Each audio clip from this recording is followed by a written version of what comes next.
some lonely nights ahead for last gen fans. No more FIFA.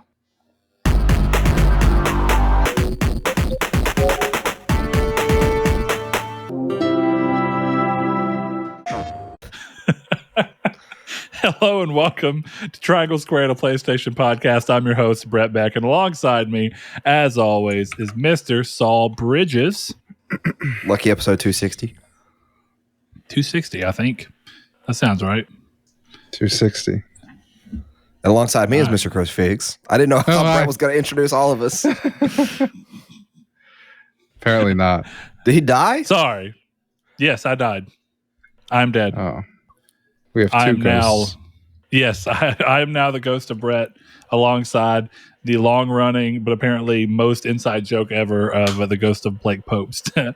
But with that being said, if you're new to the show, we are a gaming podcast that looks at the gaming world through the lens of being primarily PlayStation fans, but pretty much all of us play other PlayStation or other consoles to some degree, or other systems, be it computer, Switch, or whatever.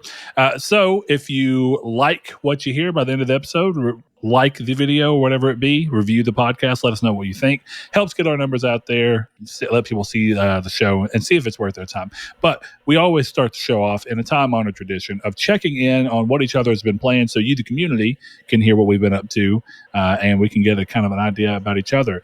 Chris, I am going to start with you this week since you were out last week. What have you been playing since we've last heard from you?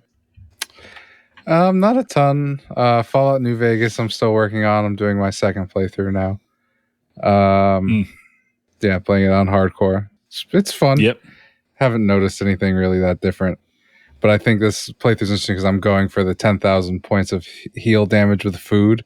So it's made hardcore kind of easy because that's what I'm already doing. Because you're just shoving food in your face? Exactly. So I never get hungry or any of that. The hardest part is having to, every time you get crippled, having to go back to the doctor's office. Yeah. Maybe a little too close to true life for me. Yeah. A little Red Dead 2 for you. A little too Red Dead 2. Maybe a little too Red Dead 2. I tried to play some of that game today and I just deleted it again. Yeah, I saw you were playing it on Discord and I'm like, what is he doing? Every single time that you install that game and I get the notification on my phone, I think to myself, why? Why does he continue to do this? One day I'll beat it. One day I'll get the platinum and then I'll come on here and just be like, it still sucks. But I have I think you might be a masochist. That's what I've determined. But continue. What else have you been playing? Infamous. I started up Infamous like maybe halfway through that game. The first one, yeah. Okay. Yeah, I've been debating how I want to play that game. Go ahead. You were out last week, and I guess within context, I don't take back what I said at all. Within context of the Infamous games, which one is the best and which ones are significantly better. Infamous 1 is still a great game. And I think it probably still holds up pretty well. I just don't think it holds up as well as Infamous 2. I just figured I'd throw that out there because last episode I was kind of like, if I still stand by it, if they were going to try and bring Infamous 1 back, I think at this point a remake would be worthy. Whereas I think Infamous 2 would not need that treatment quite as bad, though it would still be nice to get. Now that you've played it, because this is still withstanding the fact that I haven't played Infamous 1 in at least 10 years, do you think you agree with that or not? I think it needs a remake in terms of graphics. I think the gameplay is completely fine. Really, graphics and animation is entirely what I am talking about there. The game has just got a lot of really odd mocap, but it's not even really mocap, right? It's just got odd animations. A lot of it was borrowed from Sly Cooper, which is not like the worst. It's just, it seems to have less of its own style than I feel like Infamous 2 does. It's like Infamous 2 feels more like when you think of Infamous, you see it, which it has the benefit of coming after they were able to establish a bunch of stuff, which, to be fair, they were also trying to completely change all that. Do you remember when Cole was supposed to have hair and look like Nathan Drake? Yep. I remember the complete redesign of Cole and how that blew up. That was like probably one of the first gaming controversies I can ever remember. Me too, actually. And I remember it being like, absolutely not, and them going back. But you want to know one thing I was thinking of the other day when I was playing Infamous 2 again? I thought back to when they first unveiled Infamous 2 with the new Cole design before they changed it. And I swear, I didn't go back and watch the video again, but I swear to you, in Infamous 2, you remember the little elevator style things where you could grab onto them and they're electrified so they'd shoot you up to the top of a building? Yeah. I swear to you, in the trailer for the initial unveiling, there were those that were horizontal on walls so that you could go sideways across buildings quicker. And those are not in the game. Yeah. I wonder if maybe. I was thinking maybe it's like rendering, like they don't want you to move across certain buildings too quick because they can't render out what's coming next quick enough. But probably it was just a weird thing to notice. Maybe in the Blue Point remakes, they'll let us do it. Hey, maybe. Do you remember Infamous 2's Gasworks, the area where you have the boss fight with the behemoth? Yeah.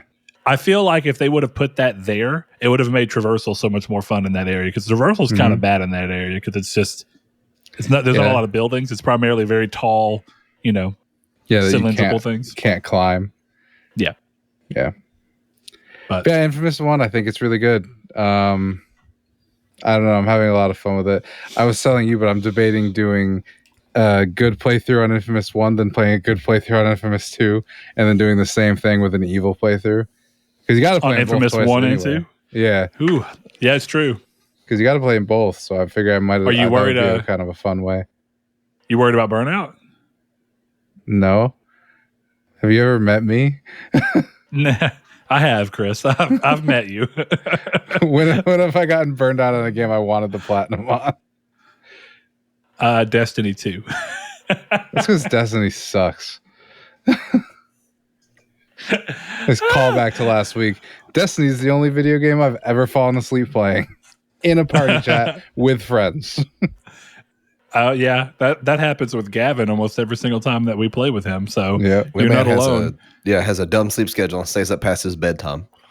You'll be mid party chat, and all of a sudden you'll just hear, you'll be like, okay, there goes Gavin.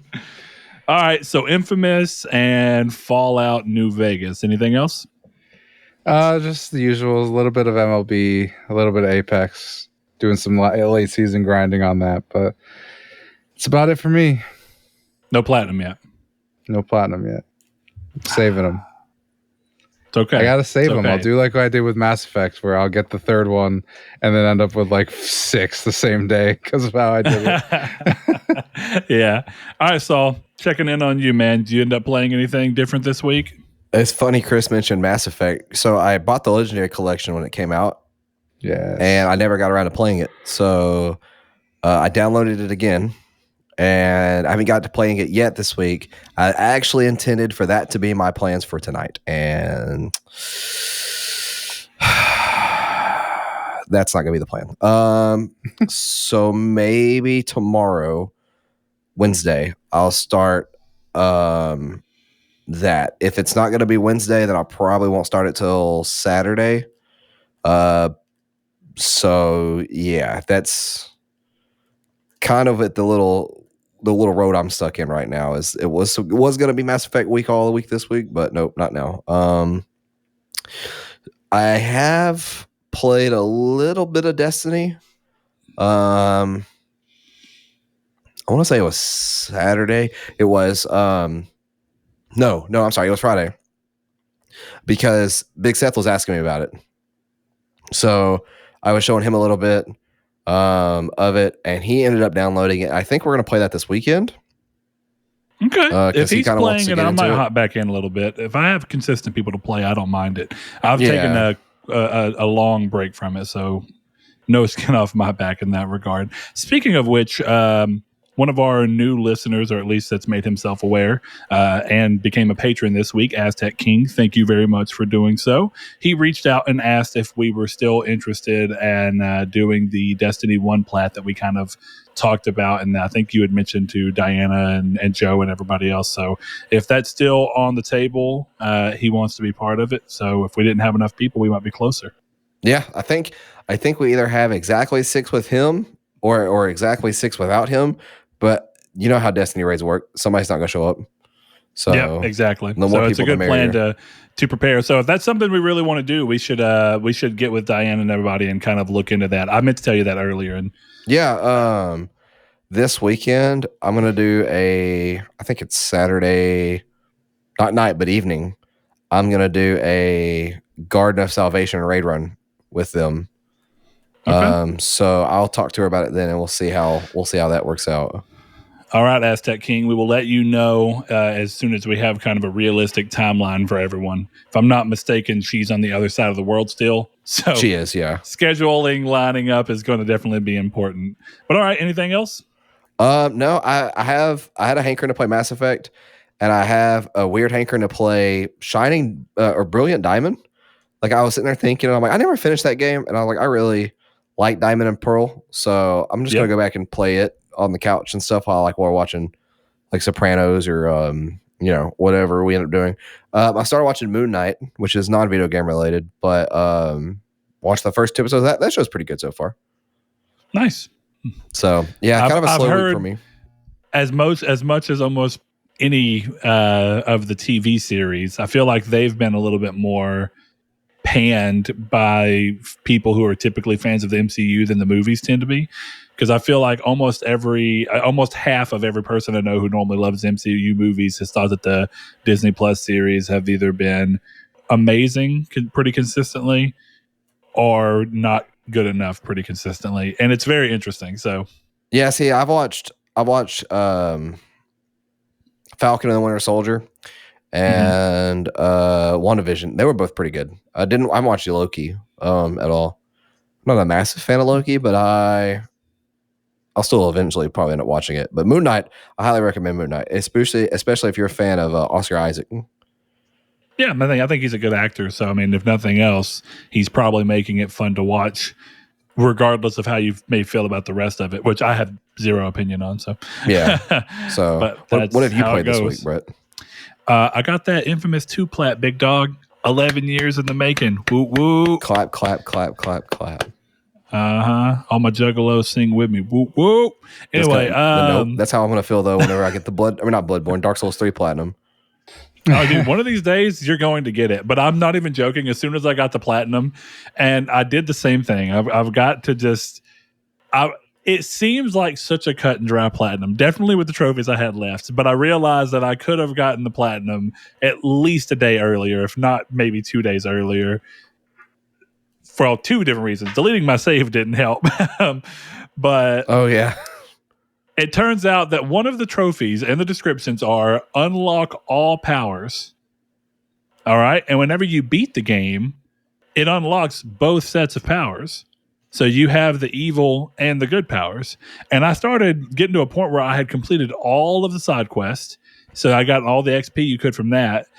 Which when you complete the side quest, it clears out the map and it takes over whatever region that side quest was in and secures it back from enemy stuff. So it gets to a point where once you complete the game, there's literally no enemies to fight. So I was like, how do you get enough XP to collect all the powers? Somebody correct me if I'm wrong, but isn't that wasn't Crackdown like that? Probably. Where if you like Infamous, cleared Crackdown, out Prototype are all kind of similar-ish games. If I'm not mistaken, I think the first Crackdown, if you like cleared out all of the enemy gangs, right, and you like made every area the same, I think it like you beat the game. I don't think any more gang members spawned. I think it was just a free roam game at that point. I might be wrong. It's been I bought that game literally for the Halo 2 beta or Halo 3 beta. Yeah, ended up using cheats on it. You know, it's a weird thing because having done it. The second before I got started like being like, what the hell, how do I get the platinum? It was actually kind of cool to feel like what I had done in the game actually changed the game. Because I feel like one thing that modern games do in this attempt to try and make games infinitely playable, and I get it, Skyrim introduced the Radiant quest system and a lot of games have tried doing something similar since. But leaving the open world consistently having enemies come up and up and up and up and up, despite the fact that you've on every quest account throughout a game like this have completely eradicated their numbers, it starts to feel like the game is taking away the agency that you actually put into it. So it's a double-edged sword because if you want to keep playing it, you have to literally start a new save, which means that you have to there's no new game plus, so you have to restart all your powers and everything. But at the same time, it's nice to kind of run around the city and just like slide around and be like, there's no bad guys because I'm the shit. That's basically what it feels like. Yeah. That's a lot of modern games. Yeah, exactly. And a lot of modern games do away with that in an effort to try and instead make it to where you can keep playing after you're done. And I kind of get it. Like, they could have, and technically they do, right? They reset you before the final boss. But then when you clear the end, it's like all you have left to do is just the conclusion again, if you want to do it. But anyway, turns out that for that trophy, you only, even though the trophy does not say so in the description or anything, you only have to get all the powers and whatever karma you're doing for that run. So I was doing a good run. I only had to spend the experience on the good powers, but I had been buying all the powers as I could, which means I wasted experience on evil karma powers. Buying powers? Yeah, with experience. And I had to end up grinding. I had to end up grinding out the UCG, which is user generated content. And I literally just went to UGC search and typed in fast XP, and all stuff like that, and just did every mission that you could. You only get experience from a UGC mission once, so you can't do the same one over and over again. So I had to keep looking for different ones that were designed to be quick XP. And just do that until I had the remaining XP I needed to buy the last good power so I could get the platinum. But I think I'm going to have to learn to break myself from it's not even stubbornness. It's literally that I just don't think about it because it's not the way I prefer to play. But I have to start looking at guides. At least once I determine that I'm going to platinum the game, I have to. Because this is the second game in a row now where a couple of hours before, if I'd have decided to look up something, I would have caught it and been able to reverse course. And with Infamous, I did it too late. But, oh well. There when we you are. said buy powers, I'm thinking like Bioshock style buy powers. I'm like, boy, I really am disconnected from how Infamous works. Infamous plays. No, it's just literally your upgrade system. You get experience and you open your upgrade menu and you just buy whatever power you want in each category. So I still like that though. I still like that's we talked about that not so long ago about like just skill trees in a weird way. I think that one in particular is really interesting because it's not a skill tree so much as it's just a how do you want to play? And we're going to have essentially different versions of every power. So you have a bolt that you can fire. That's your standard R1. You aim the reticule and hit R1 and you shoot it. But you can shoot a basic one. You can shoot one that shoots 3 and they all converge on a single thing. So you get headshots easier if you can get good aim. It'll hit 3 to the head. That's cool. And kill them with headshots quicker. You have bolt stream where you're going to basically it's semi-automatic. It's just automatic. You just hold R1 and it'll continue to blast shots fairly quickly, but they're weak. And then there's a Magnum Bolt, which is way slower, but it's real heavy. And if you hit, it does a lot more damage. And then every category, every button that has a power map to it, you have a variation of that power and about 5 different variations of that power, which is pretty cool. So I think Infamous is a well-designed game, and Infamous 1 had a real similar system. I remember Infamous 1's a harder game, in my opinion, in my memory. Some of that's because that game had the stunt system where you have to, it's in 2, it's where you have to complete them to unlock the next level of powers once you're high enough to do so. Yeah. But it's not the same. No, dude, getting the Infamous 1 platinum, one of the hardest things was getting some of the ridiculous of the 52 stunts I think that there are in the game. No, there's 20 something.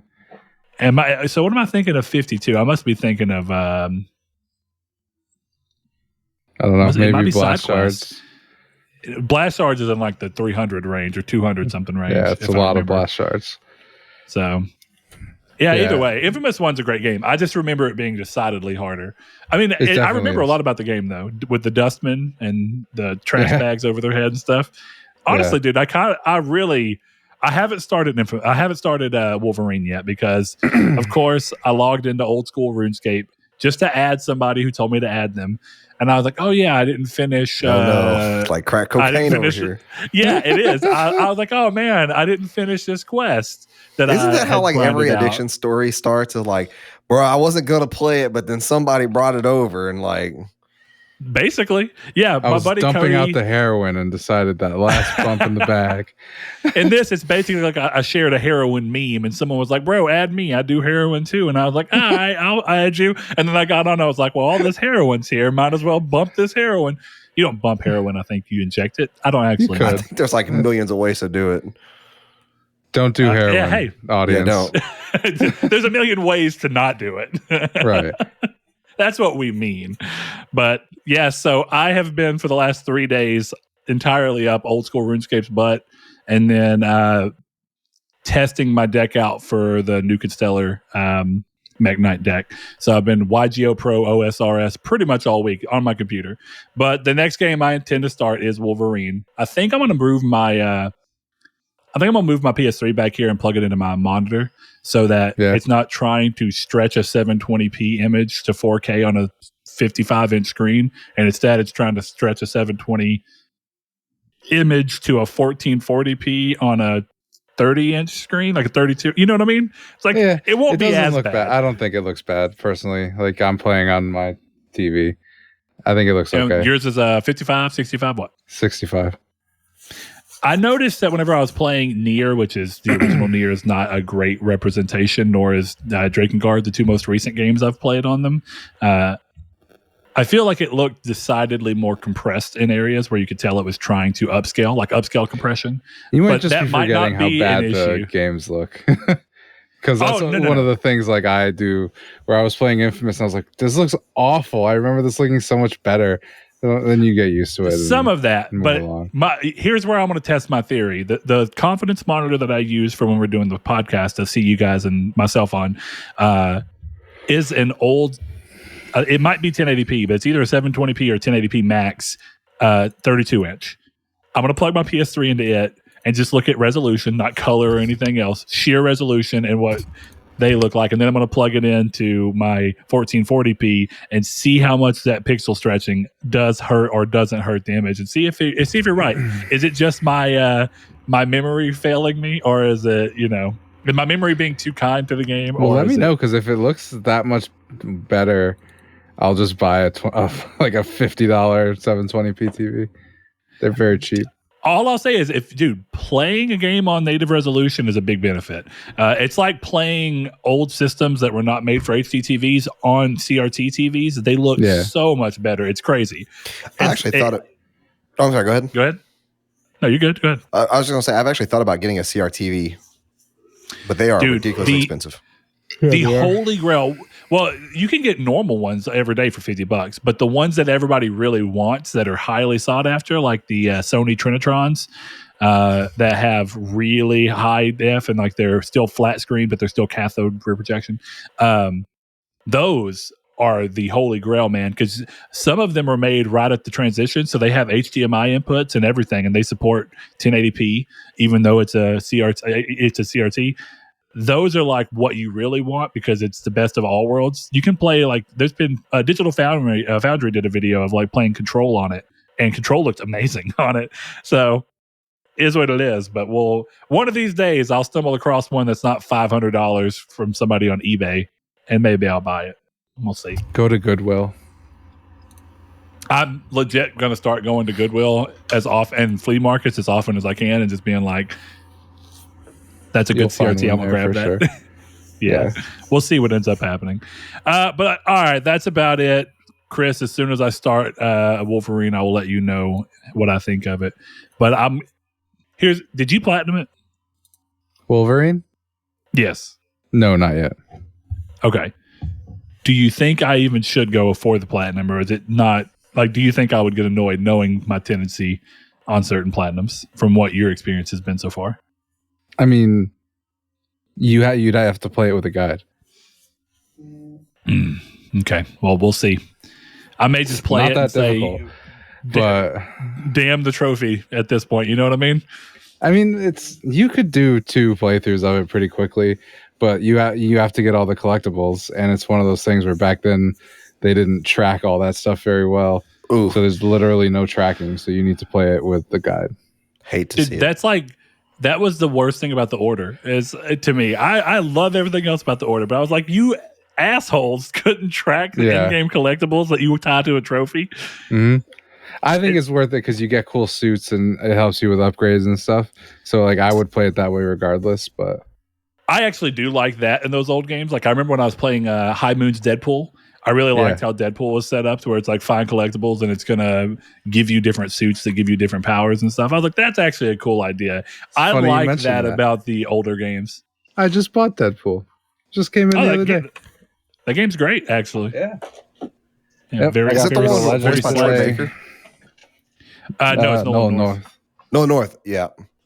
Mm-hmm. I meant Nolan North. I got the French version of Brutal Legend today, so I'm curious to see if that is in English or not. Is that because English Brutal is hard Legend's to get? Also an awesome game. No, it's because I got that version for like $9 and it's normally like a $20 game. I didn't realize it was in French, but I guess I should have known. Here's the question though. Is the game in French or is it one of those global releases that still has the English? Well, it has like a Tim Schafer game and then it has that in French. Un jeu Tim Schafer. Like that's through a heavy metal fantasy world and combattez dans un monde fantastique de heavy metal. Man, I'll tell you, I know why they call French the language of love now. Yeah, it's hot, right? that was de heavy metal. You sound like a dude who's trying to do like a German Arabic take on French. I don't even know what the actual. You're using accents that don't go with it. That's all I know. We all remember Grey Poupon's advertising, right? Yes. I do remember Grey Poupon. Yes, as Brett is calling out for Destiny help, I am calling out for Brutal Legend multiplayer help. This is where we're at as a podcast. Brutal Legend has multiplayer? I was going to say, what game are we talking about? The Jack Black game, right? Yeah, that the game had multiplayer. Yeah, I think it might be online co-op. Yeah, co-op 50 match-made multiplayer battles. Like, matchmaking, bro. I didn't even know that game had online. Yeah.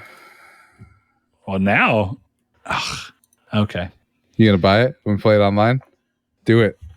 Hey, dude, first of all, you already bought Two Worlds 2, and I'm supposed to play that with you. I can't make too many promises to you, Chris. Let's back up for a second. Listen, I only need your help for a trophy in Two Worlds 2. If you don't want to play it after that, that's totally your prerogative. Well, we'll see. Watch Two Worlds 2 end up being our game of the year. It's not. Spoiler alert. You never know. Because I do. Later, I like bad games. Oh, is this a segue into Community's take? No, I was just... Could be. Perfect opportunity. No time. To be fair. There's no time like the present. It's been too long. All right. Well, I guess at that point, let's go ahead and move into the Community's take. And that, of course, is based off of last week's episode where we had the discussion of what makes us consider a game truly bad if we ever do consider games truly bad, as opposed to just not in line with your interest. And is there a line for you that exists there? Or is it simply if you don't like the game, you consider it bad, which, I feel like plenty of people maybe fairly even do. So Chris didn't get to do his thing. So, Chris, I want to put the soapbox up. I'm going to stand it up on its side, and I'm going to let you stand on there real quick and lay everyone down with what your opinions are about what makes a game bad or good and why. No, I don't know. It was funny because I listened to the podcast, obviously. As I said, you would. The main thing I thought was funny was that I think you had this idea for the topic as like a subtweet towards me almost, and I just think you two are significantly harder on video games than I ever have been. So I definitely, it didn't come from me thinking that you're hard on games, just to clarify that up. Yeah. The conversation came from you and I just talking about games and how often you and I see on certain games see drastically differently. And then I was like, huh. But, and a good part of what made me think of it was when I was kind of going through my head again about you consistently calling The Outer Worlds a terrible game. just to come back to it and fall in love with it after I kept telling you that it was an amazing game. And it was one of those things where it's like, what makes a game bad? And then you have these moments where, and I even said this last podcast, where sometimes something will happen in the game where it doesn't click with you, or something goes on and you're just like, I think this game is just bad. And then for some reason you try it again later and you're like, damn, I'm an asshole. This game is great. Yeah. It's happened to me plenty of times. I assume it's happened to you before. I would assume it's also happened to Saul. It's almost like one of those universal truths where you make a mistake of either playing a game in the wrong mindset, or you play a game when you're like dead tired and you fall asleep and you blame that on the game, but it's actually just that you were tired and you're like, I guess the game was boring, so I'm not going to play it anymore. You know? So yeah, I don't continue know. on. Just, for me, when I was listening, you guys were listing all these technical reasons games are bad. And for every one of them, I was like, no, I don't think that inherently makes a game bad. You know, I don't know. It was just funny because I was listening to it and I'm like, I don't think I think of any of these things when I think if a game is bad or not. I don't think that even comes into my head. Yeah, I think it depends, because a good example of a game that goes directly in the face of what Saul was mentioning, and I agree to some degree, of like a minimum viable product of frames per second, a game I absolutely adore and I urge people to play it all the time, is Drakengard 3, and that game is never at frame rate. Never. And I love it. And I think it's a great game, but it's a great game hidden in a bad game shell. You know what I mean? Like, it's a well-made game in some aspects, and then it's a poorly made game in other aspects. I think it's got great combat, but that combat is completely torn apart by the fact that the game can't run at a stable enough frame rate to make it ever feel smooth. Did you beat Drakengard 3? 100%, yes, I did. So what you're telling me is, yeah, the game was made not it slightly bad harder enough to beat. No, you're telling me the game was so good that you finished it. So it cannot flaws, be a bad game, but it's not a bad game. I agree. Well, hold on. Let me. I have a counter argument for you. Okay. If that's the case, then how do people play games to completion and truly rate them a 1 or a 2? I think because that's a different, like, for your job to finish a game and review it, you don't have to like it. But Brett is not being paid to finish Drakengard 3 and has decided that the game is good enough to finish. So the game is not bad. It's true. Also, Saul, just for clarification, are you talking about on the professional reviewer level, or are you talking about people who go to Metacritic and give a game it can be on any level, or a 2? Anybody who abides by the I'm going to play it before I review it kind of like mentality. I would say that some of those people are just going to do that out of, I think that the validity of what they're even saying comes into play, because a lot of people, I think, just troll. They go on there and they're like, well, I didn't love the game, so I'm going to go in there and just call it or it's part of just people overreacting, because it's just a good, fresh example of that most people are aware of. The Order getting a 2, like I mentioned, is always such a crazy thing, because it's like, I find it impossible that game could sink to the level that someone could play it and then honestly look at it and say, this is a 2. Well, I'm not even saying that you have to like the game. I just don't see how you reach the numerical value. And just for reference, a 2 out of 10, not a 2 out of 5, not like a little below half or whatever it be. But it is and it depends, because a lot of those were troll people. I didn't really find any reputable video game source that gave it a score that was so bad that made you really think, like, how? It may not have been one that I agreed with, but the Order getting a 5 or a 6 or whatever is a completely reasonable standing point for some of the complaints they levied against it. It's kind of what we talk about when you read a review, and occasionally you read a review and it doesn't even sound like the review they wrote matches the score they gave. Like, I've seen people give a game a 6, and then I read the review, I'm like, you sound like you fucking love that game. Why is it a 6? Mm-hmm. Well, yeah, and but what you just said about the Order is kind of proving my point, right? Is like the main qualm about what made that game bad was how short it was, so people played it to completion. Yeah, I mean, to be fair, you don't know a game's too short until you play it to completion, right? I know, but you don't play a game to completion. Like, typically, if you're talking about how bad a game is, you would want to at least play it to completion to see if it's bad all the way through. Because there have been good games I played where I thought they were bad based solely off the ending. Yeah, that's like movies. When movies fall apart in the third act, and you're like, Yeah. dang, I really liked the first two acts of that movie. Yeah. And then suddenly the third Deadpool act 2. is kind of... Deadpool 2 was real. I really enjoyed it for the first half. And then the ending, I was like, this is kind of mediocre. So now since I watched it all the way through, Deadpool sits as a mediocre. Or if I quit watching it halfway through, it'd be good. That's all I'm saying is like, technically, you can play something to completion and still call it a bad game. On a personal level, not just on a professional reviewer level. I'm sure that somebody can point out where they played a game to completion and the ending alone caused it to be a quote unquote bad game for them. Because this is all Let me ask you both this. Yeah, let me ask you both this. When someone asks you, what do you think makes a game bad?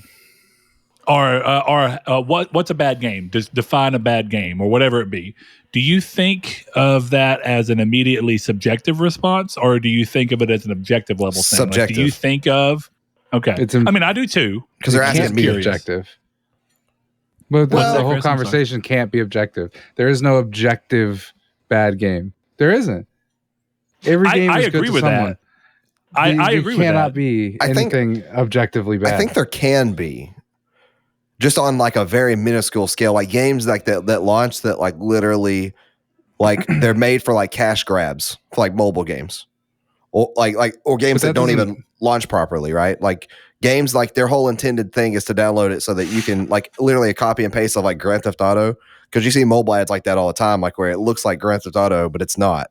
And then when you download it, it's like stick figures kind of thing, right? And it was intended just for you to download the game for ads.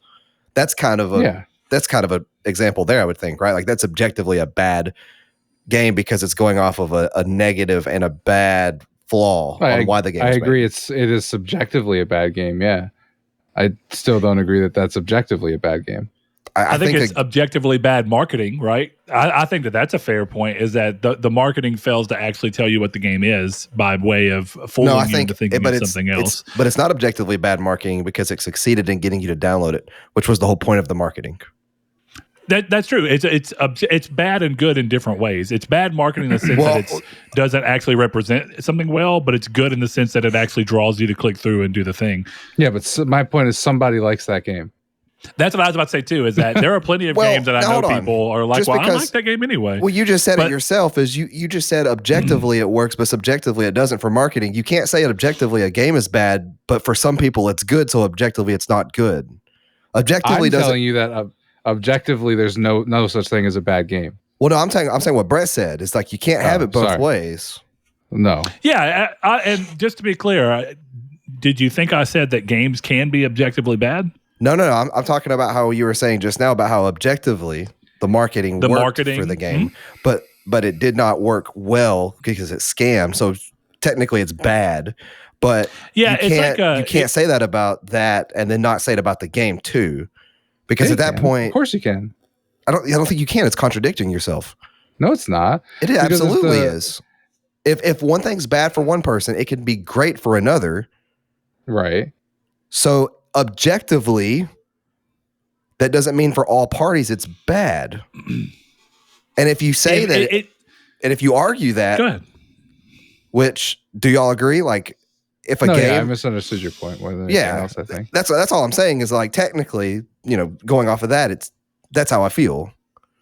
If there's a two sides to everything, objective and subjective being the personal opinion and the personal feelings, then objective has to remain judged like. It has to be neutral. Well, so, Saul, to your point, right? I think if we're going to look at this, I think that the reality that we're kind of skirting around within this is that when we really look at what we were talking about, and to answer the question of whether I actually think that there is such thing as an objectively bad game, I think I agree with Chris that you can't say that to the game as a whole, but I think the best way to really do this is to say, what lens are you looking at? So there are objective markers that you can look at and compare to other games and say, how does this compare against this game and this game? And then in that context of an objective marker like resolution and how often it hits the target resolution or how often it hits frame rate that's a playable state or whatever it be, that you can compare that within context of other things and say it's bad in context to games in this sense.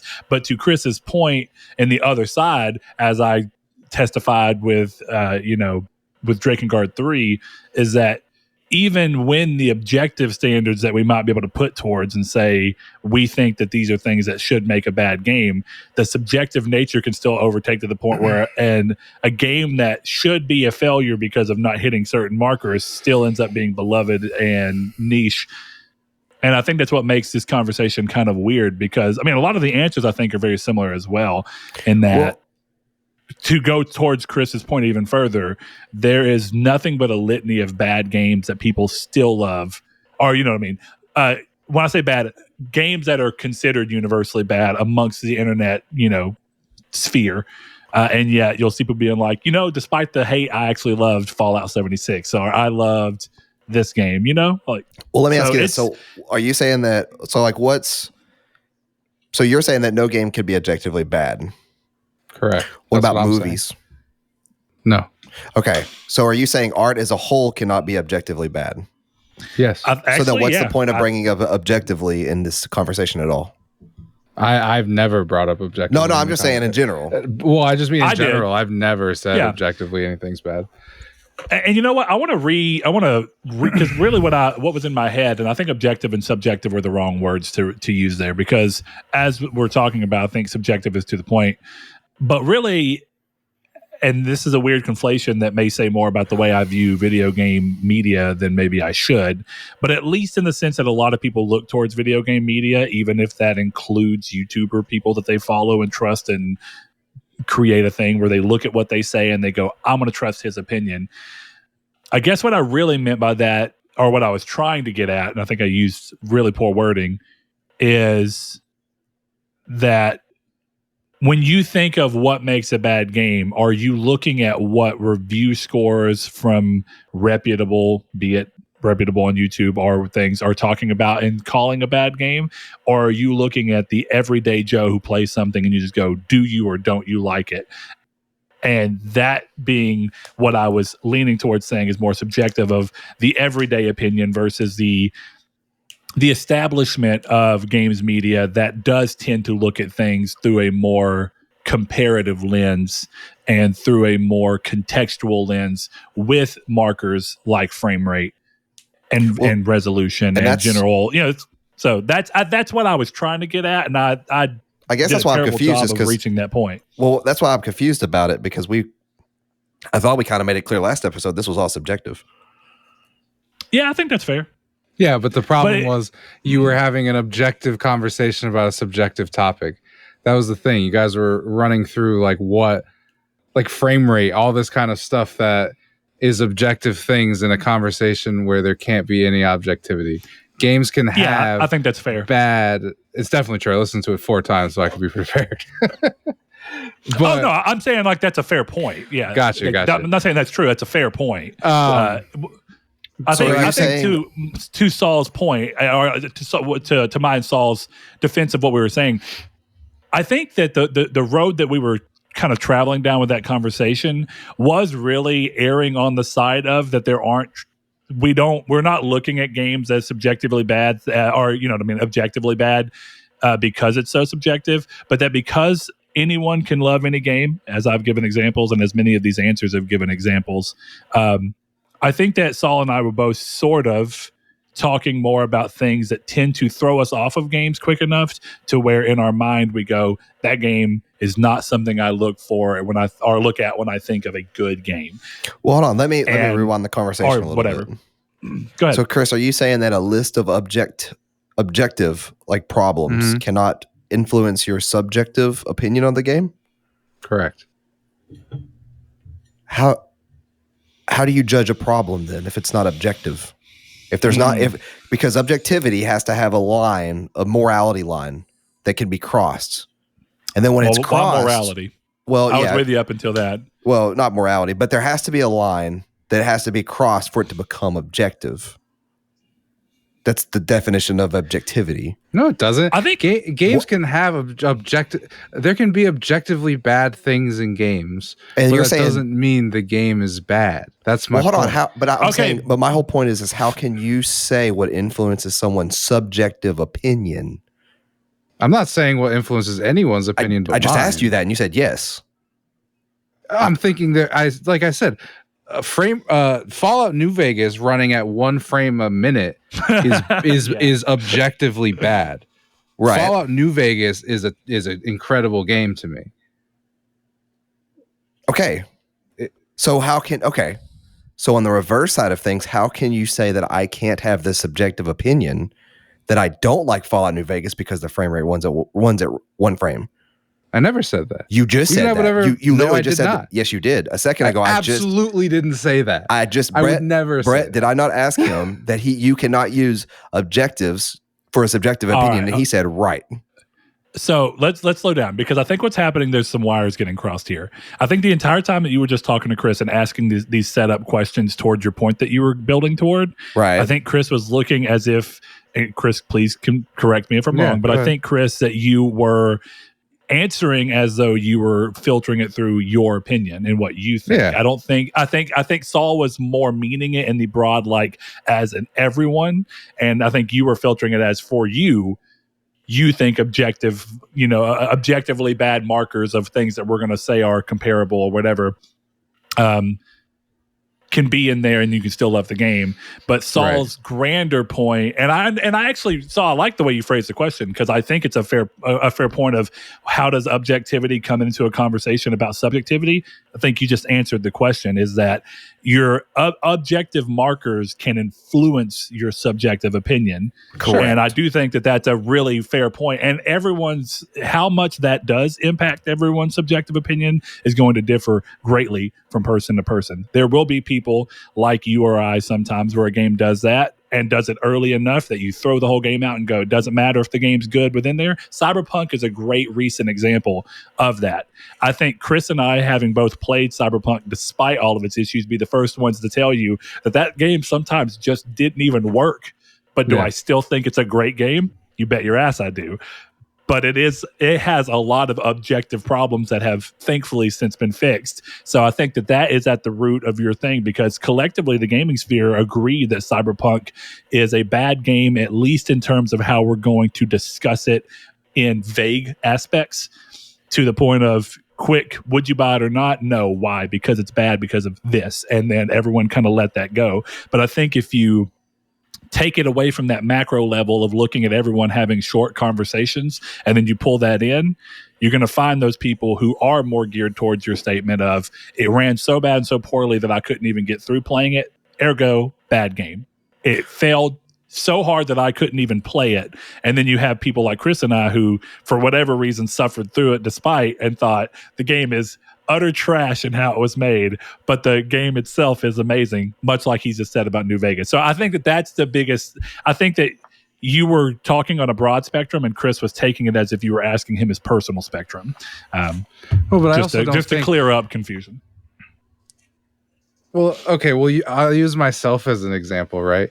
I think every single objective marker you could make, or let's take everything you guys said last week, right? Every single objective marker you guys threw out as what makes a game bad doesn't exist in Red Dead 2. None of it. I would argue almost none of it exists in Red Dead 2. I think Red Dead 2 is awful. I don't know. I didn't get frame rate problems, but I think Red Dead 2 sucks. Well, hold on. Okay. I would say not a single one of the problems you brought up. Like, I don't think there's many frame rate issues. I think the game is gorgeous. Even the load times, not that bad. It runs. Story's great. Mm-hmm. I think it sucks. So even every objective thing being thrown out, I still think the game is bad.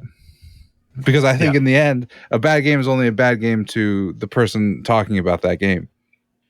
Okay. Yeah, it's fair. Yeah. But what I think I said to Brett, which he didn't bring up, which before last week's show, was, if I think a game is bad, the game is bad. But you may think but you may like it. Well, let me ask you this. If I said Red Dead to me is a bad game because of the frame rate, what would you say? Okay. That's exactly what I would say. Okay.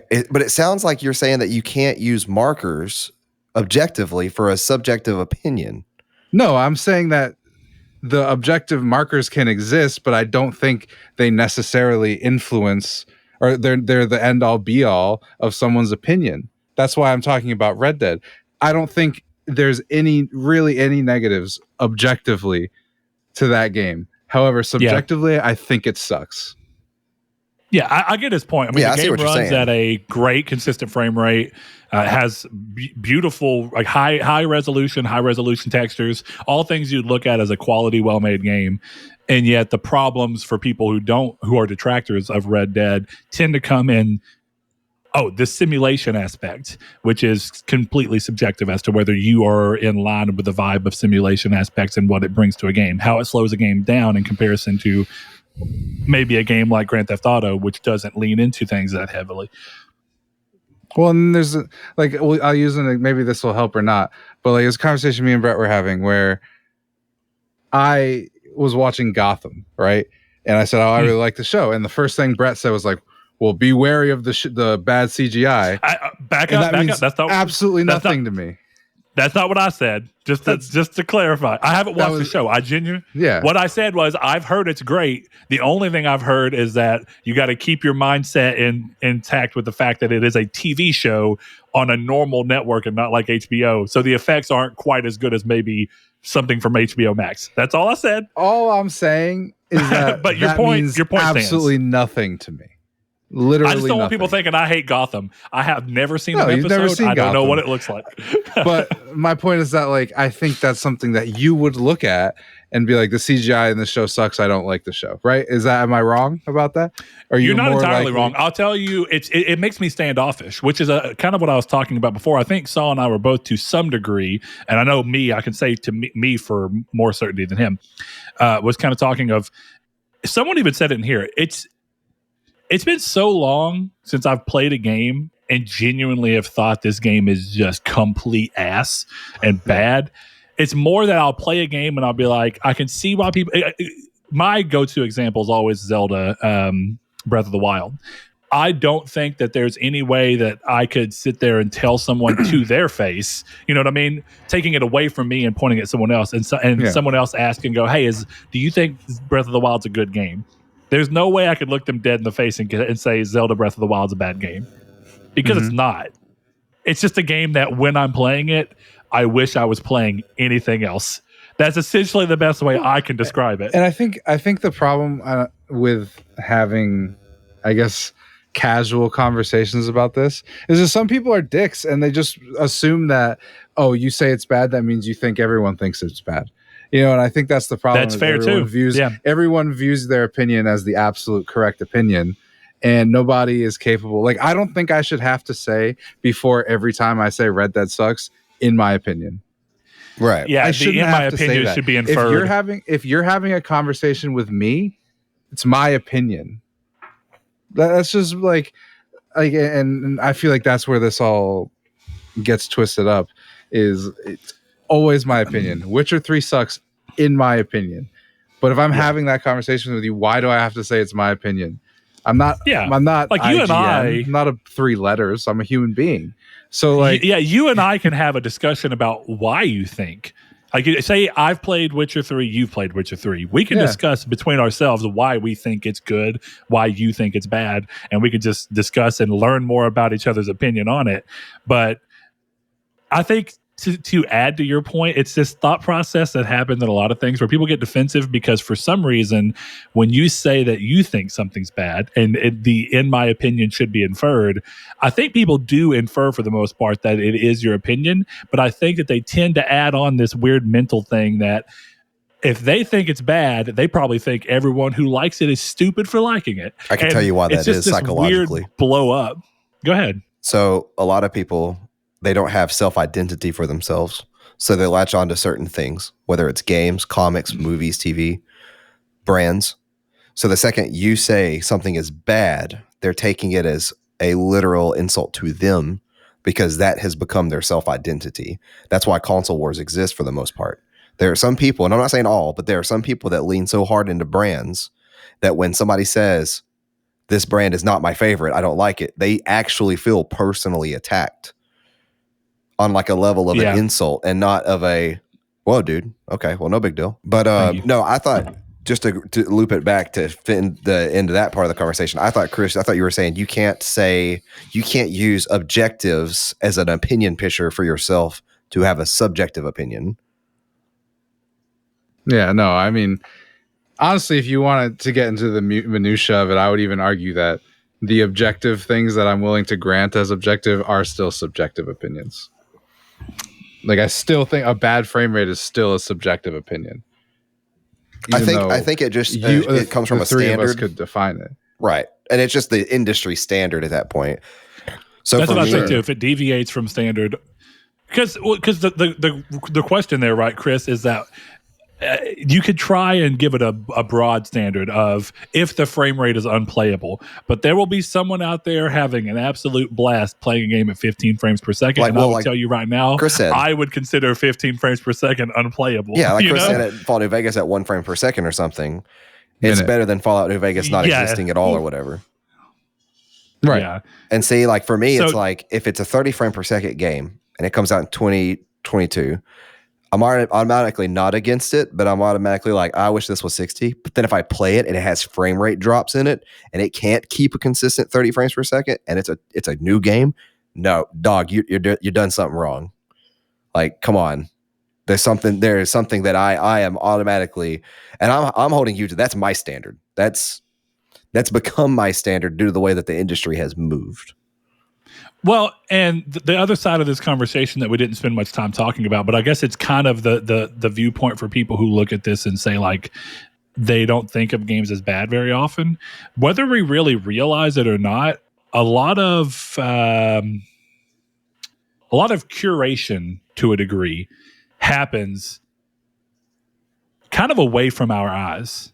A lot of curation happens through a lot of different means, be it media and what's put in front of you more often so that you have a higher chance of seeing it.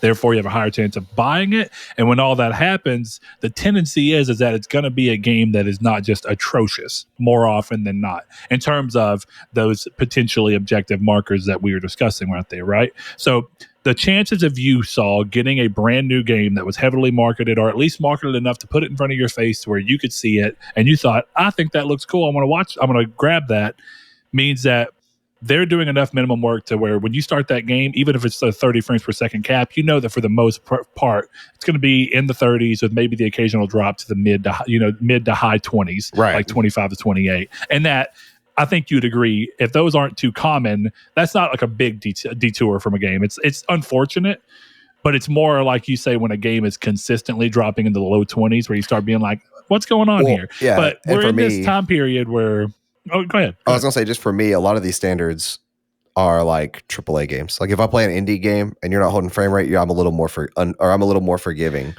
But like how that you was said, the other side of what I was going to bring up. Is that we live in an industry where a lot of these things happen by a lot of people because of how much options there are out there. They accidentally funnel themselves into playing more AAA, and AAA has better quality control than a lot of indies, and that's a good thing for the most part.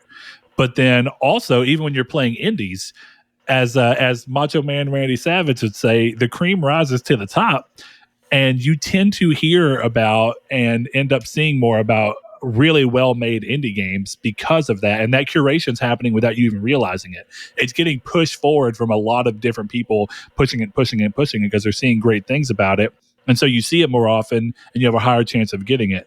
The reality is that I don't think anyone who, I know none of the three of us, and probably maybe even anyone who's listens to this podcast has played Life of Black Tiger. The only reason any of us know it exists is because we watched someone else play it and it looked atrocious. Yeah. But at the end of the day, someone still loved that game. So it's a weird thing because I feel like for the most part, quality control is at such a point to where between quality control itself and then the way that natural word of mouth marketing happens for both indie scale games and even AAA level games means that most of the time you're not going to play a game that has those objective problems. They still creep through, but like Cyberpunk, but it's not nearly as common. So please, though, go ahead, Saul. What were you going to say? Oh no, I was going to say it's a good example of this is one of your favorite, or I say favorite, but one of your most liked games as a service games, Anthem. Where for me, Anthem was less than 30 frames per second constantly. It took me like 20 minutes to log in. Like that there, for me, like that's when the game is bad. That is not been able to play the game. And when I finally can play the game, it's automatically way below standards for a multi-million-dollar studio to work on. That's where the lines are drawn. Like for me, pretty clearly. But for you, you liked the game, and the gameplay for you was so good that it did not matter for the flaws. And I often think that. And the other weird thing of gaming is that I didn't face nearly the amount of bugs that I know you did. Like in discussing with you, I never had an issue logging into the game. I never had the frame rate drop below like a 28, maybe. Like, there'd be times where it'd get rocky for a split second when something big was going on, and then it would bounce right back up. And I'm like, oh, that's fine. That's reasonable. There's servers and stuff. I mean, Destiny does that for, so. Well, and for me too, I think it's important to note that there are some games that have been solely deemed masterpieces because they have overcome the technical issues they had due to gameplay or storytelling.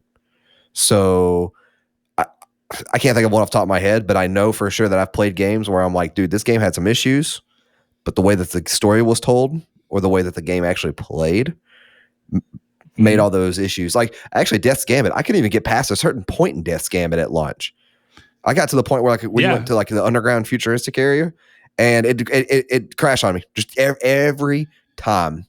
And every profile I made, but I still consider that a good game. Skeleton boss. Yeah, I do too. You remember the skeleton boss where he picks you up in your hand and it would crash on my PS4 Pro every single time? Yeah, I think was that during the live stream? I had to stream? reach out to the developers. Yeah, I think that did happen. But I had to reach out to the developers and ask why. And it turns out it was right when PS4 Pro was coming out, and they said you have to turn off boost mode.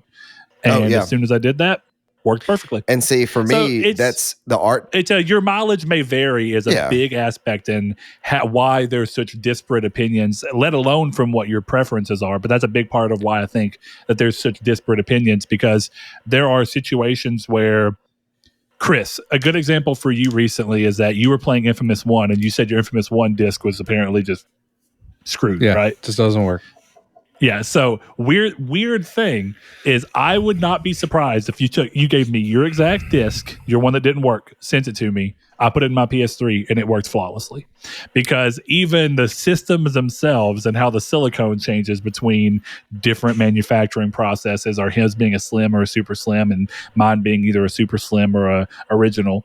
Because Chris, you play on an original slim, correct? No, yes. Okay, so that being said, games can sometimes end up getting crapped on and saying like, this game has terrible performance problems, and it turns out that you're one of a very few little sliver of people that had it. The Last Guardian. Dude, Skyrim. Everyone had issues with Skyrim, and I was the opposite side of that. I played through the entirety of Skyrim, watching my save hit that 50 megabytes size that they warned about, and I was in dread. Was that a thing? Every time I'd play the game. Yeah, the same thing exists in New Vegas and Fallout 3. It's most prevalent in New Vegas. I think I had like a couple crashes on Skyrim, but I never had anything other than that. Unlike Oblivion, where I had to clear the cache. The more you play and the more you... Yeah. But the more you played Skyrim and the more you cleared the map and met things, it would continue to add on to your save file because I had to keep up with so much more things.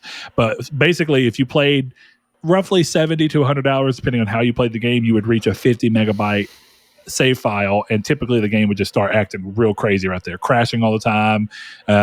And I thought that was going to happen to me, and I watched mine crawl over 50, and I said, and then I kept watching it, and then by the time it was done, I think my original PS3 save was like 75 megabytes, and I never had a single issue out of it besides a glitch with the Daedric mace. And that had nothing to do with the save file from what I could tell. It was just somewhat it was a problem even on the Xbox One and PC versions. So it was weird that I was the complete outlier when I think everyone would agree that Skyrim PS3 was like this perfect example of a Cyberpunk level game, and yet the game I played wasn't that at all. I would agree. So opinions are a really interesting thing. I think, but before we move on to some of the community's takes, answers, so we can kind of go and give our thoughts on those before we head into the news, is there any kind of closing that you want, Chris, since this is kind of your coming back in, your rebuttal territory? No, I mean, we talked about most of it. I like I said, to me, it's just funny because I think you guys are more... You said harder on games, right? Yeah, harder on them than I actually am. which I just found funny because I think you got the topic more because of our conversations.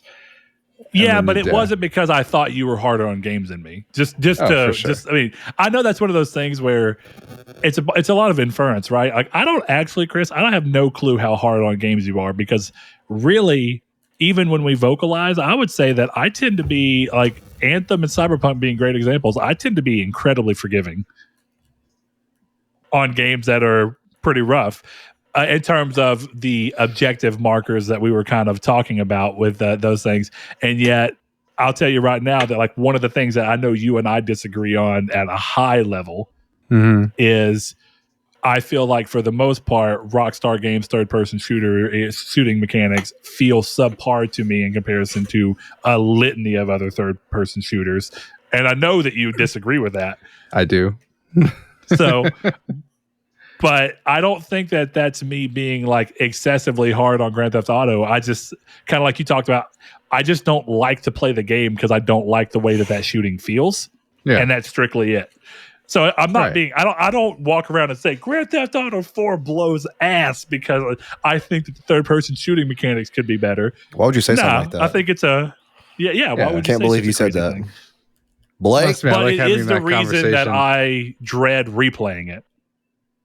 Crazy, if that makes sense. But yeah, it's just I don't know. Like for me, it's just a matter of like people should just realize that like if me and you are having a conversation and I go your take is garbage, it's because I think the opposite. It's not because objectively the shooting is good. Objectively, the shooting is however you feel about it. Yeah, well, maybe you should call other people's takes garbage when we just establish that it's opinion. We had this conversation like a month ago in a really kind of parallel way. Of like talking about the way games are reviewed, right? And it kind of based around you finding someone whose tastes are like yours.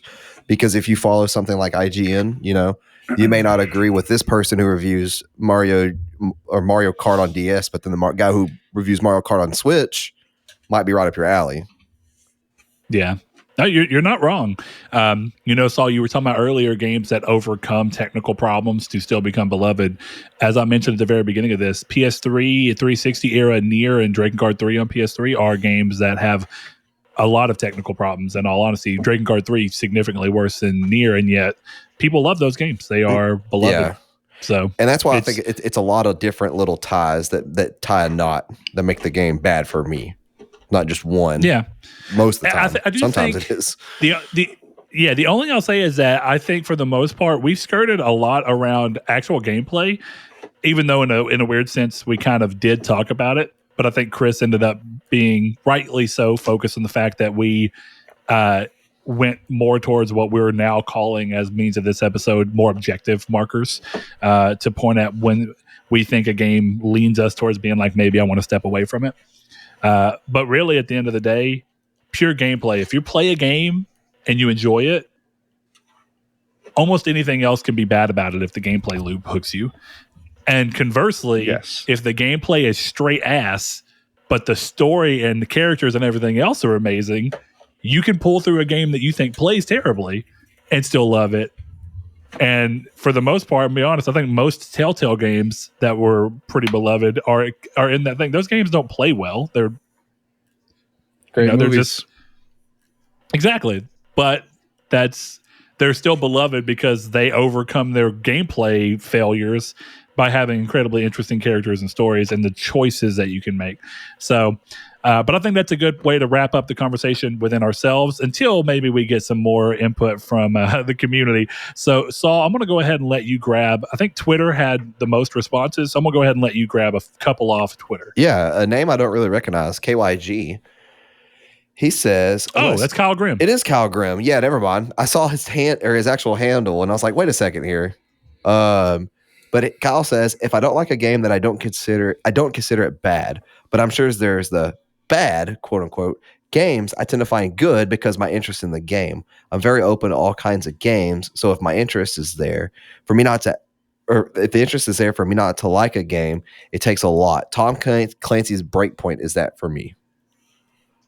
So it's if game interest is high, even though there may be kind of what we're talking about, maybe game interest is high, but then the stuff that is involving in the game you don't typically like, low frame rates, graphics not being up to par, whatever it may be, gameplay bad. But if there's something in there that's pulling you, then it kind of all works out in the end. Yeah. Also, shout out to Kyle for being a patron. We appreciate you, sir. Our boy.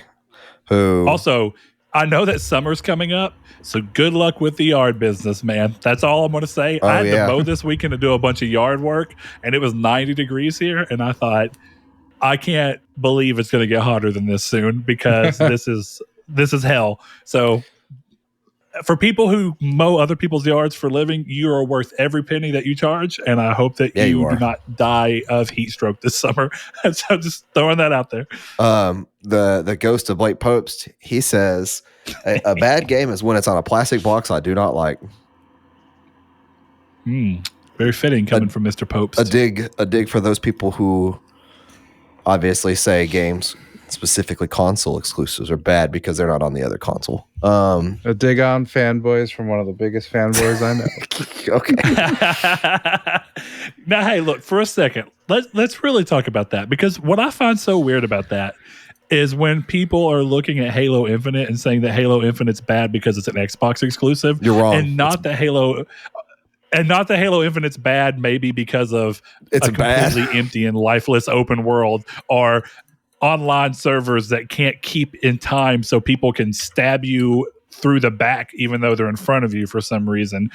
Like, you know how many pointers there are to where you can actually say that there are issues with Halo, and I still even wouldn't call Halo Infinite bad. It's got bad issues within a game that I think has the potential and has shown that potential to have incredibly fun gameplay in the multiplayer and pretty fun gameplay in the story, but a world that doesn't make that gameplay worth doing. Right. But it's just, I find that so weird that people are just like, Halo Infinite's bad because it's on Xbox. Bro, play the game. At least if you want to look for something that could be bad, there's plenty of opportunity. It's ripe with opportunity. There's other games that are on PlayStation that are ripe with opportunity as to why you can call them bad. That's true. I mean, Babylon's Fall is on PlayStation. That's an exclusive, baby. You guys see that Babylon's Call has one concurrent player? Oh, bruh! Tell the guy at Square Enix to go home already. I'm not gonna lie to you, and maybe this is part of my neurosis. I can't think of the word. Holy crap! Neurosis. Yeah, that's the one. I kind of want to buy Babylon's Fall and get the platinum just because I know it's gonna go away soon. Actually, you know what? That'd probably be a pretty rare platinum to have. That's what I'm saying. Well, it is platinum game, so if you're gonna get anything, I mean, go for it there. DWH. Go ahead. DW Hilton. He says, I consider a game "quote unquote" bad when it's not fun to play. The only recent game I can think of is Anthem. Actually, that single game changed the way I pre-order purchase titles these days. That one wasn't it for me, but. Dude, that second half though, I think is completely fair. Yeah. Because even if you don't think you can talk about game, right? If he thinks Anthem's not fun to play, that's completely fair. But in terms of pre-ordering and purchasing Anthem, the fact that Anthem was just completely abandoned is a good example of why you shouldn't buy into the hype of certain publishers when they don't show enough to capitalize on that hype. Even though I love that game, I think that's a completely fair statement. And when people talk about Cyberpunk, a game I also loved, as being an example of why you want to change pre-ordering habits, that's a completely fair point. It's probably the most fair point that I've seen. Speaking of Abandon, did y'all hear the new news about Abandon this week? No, what happened? No, neither did anybody else. Next up, we have our good buddy Stefan Swanlin. He says, there are a lot of janky games I still love to play through because of the story, character, world, and vibes. But when gameplay is truly broken, I can't enjoy that. A recent example of a game that I played is Recore. Even in the definitive edition, the lock-on/targeting was spastic. You know what? And speaking of lock-on, our good buddy Ryan, he says a game you can't play without using auto lock-on. So in the same vein of that, I guess. I've never played Recore. That's the one made by Mega Man, right? Yeah, it was made by the Mega Man creator. If the Xbox exclusive, there was like a girl, like a little robot, I think. It was. Yeah, that was it. And like a desert-looking planet. I'm going to be honest. I've been wanting to play it for a while, but not because of anything other than sheer curiosity, and he almost killed every bit of that curiosity. Well, I'm going to be honest. There's this weird thing, right? And I don't know if this could be a personal thing. Y'all might understand what I'm saying. But like, can y'all look at a game and be like, that game a little janky. Like just looking at the game looked a little off. And that I've had that with two games, and that's Sunset Overdrive and Recore, where I'm just like, there's something about this game that's just, I don't know. Sunset Overdrive is sick. It probably is. Here's the weird thing about Sunset. I half agree and half don't. There's so many things I like about Sunset, and then there's also this thing about looking at it where I'm like, something about this feels off. And then when I played it, that translated into the game where I'm like, I feel like this should be fun, but it feels cumbersome. Yeah, like I can't. It's not that something looks wrong or looks bad or looks good it just something looks off. Like it's almost like it's a signature look that game has that I'm not. I do think the game has a signature style that most other games don't have. I don't know if it's that. I just remember that they showed it and I was like, it looks cool, but at the same time, I'm not digging it. And then when I finally got it and played it, I was like, oh, dang. I'm not saying I was right, but my initial impression of like 2 or 3 hours of play was not enough to overcome my feeling of that. The game just doesn't feel cohesive and there enough. It was a very interesting time. Yeah, it's one that I've actually wanted to go back and play. Now, Recore, I don't have any interest in playing Recore. There's at least some style in Sunset Overdrive, right? Like the art looks really cool. The characters look really cool. From what I've seen you play, the gameplay is really stylish. But the promotional material for it just did something weird to me. Recore was the same thing, but Recore just looks bland. It reminded me of Devil May Cry reboot because of the energy drink that turned people into monsters. Because that was like the entire story of this Devil May Cry reboot, isn't it? Yeah. I beat that game in an afternoon. That game was really good, but it was really short. Yeah, I actually think the Devil May Cry reboot was amazing. Me and you were hanging out that day that I went and got it, weren't we? Yeah, we were. I beat that game that day. Sure were. Let's see. I'll get one more off I really Twitter. understand. Actually, there's none left on Twitter. No, you got them all. I did. You're good. All right, I'm gonna go grab. We have 2 from our patrons over on the Discord, where you can join by going into the description of this video or this podcast and clicking the link to enter in. We'd love to have you. We have a dedicated section for the community stake, and over there, Rude Days 93, one of our longtime patrons at this point, thank you. He says 2 factors for me. First one is what reviews are saying. 60 or lower to me is considered in bad game territory. I know many are skeptical of review scores, but it takes many bad review scores to get lower than a 60. Just like getting above a 90 takes many good reviews. The second one is the player base. If the game has very few playing it, like Babylon's Fall did this week, and the casual audience isn't joining, I consider it falling into bad game territory. Now, this is a weird moment because this is I hate saying this word because it's loaded with so many other political factors, but the privilege of being able to look at a game and thinking a 60 is bad. And I'm not even saying he's wrong. That is your prerogative. But it's interesting because if anything, a 60 should mean that the game is like mediocre, slightly above mediocre. Yeah. Well, I get what he's saying. Like, right? Like, I do too, though. The way averages work. I agree. That should tell you. And for anyone who may not realize, he is talking about aggregate review scores, so like a Metacritic score or an OpenCritic score. And see, for me, I don't disagree with him because he can't. It's subjective, right? Or this is his subjective opinion, so I can see where he's coming from. I guess I can disagree a little bit. That I think that sometimes it is worth playing those games, or at least looking further into them than that. Because there might be something in there that you'll like, and you never would have checked it out, right? If you just went by the review score. I think the side of that to really think about, and I pulled it up because we talked about it earlier. So Drakengard 3 is a game that's Metacritic score is at 61. But, and this is where I think that there is a very important difference that we didn't really talk about earlier, but the difference between the gaming habits and likes and expectations of the gaming media versus general users and what their interest is. The user score for Drakengard 3 is an 8.1. And I think often there are games that score in this territory range that the player base feels vehemently different about. And I think this is a pretty good example. 8.1 means that there's a 20-point difference in what the community thinks versus what the reviewer people think. And I would agree in the sense that I think that even if, in terms of reviews, maybe it deserves some 6s here and there, whatever.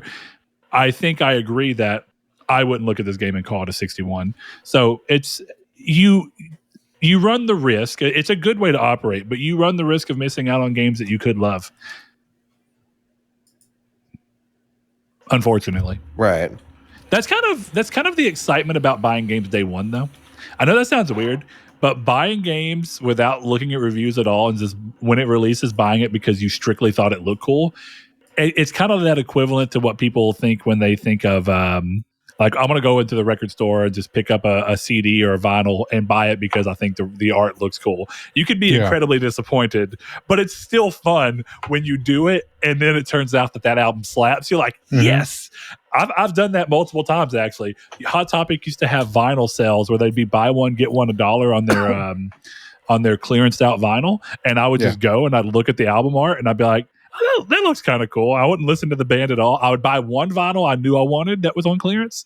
And then I would buy one for the $1 that I was taking a chance on. And I found 3 bands that I still love to this day by just getting 3 random vinyls that I thought, that looks cool. I want to listen to it. Is that how you found Treasures?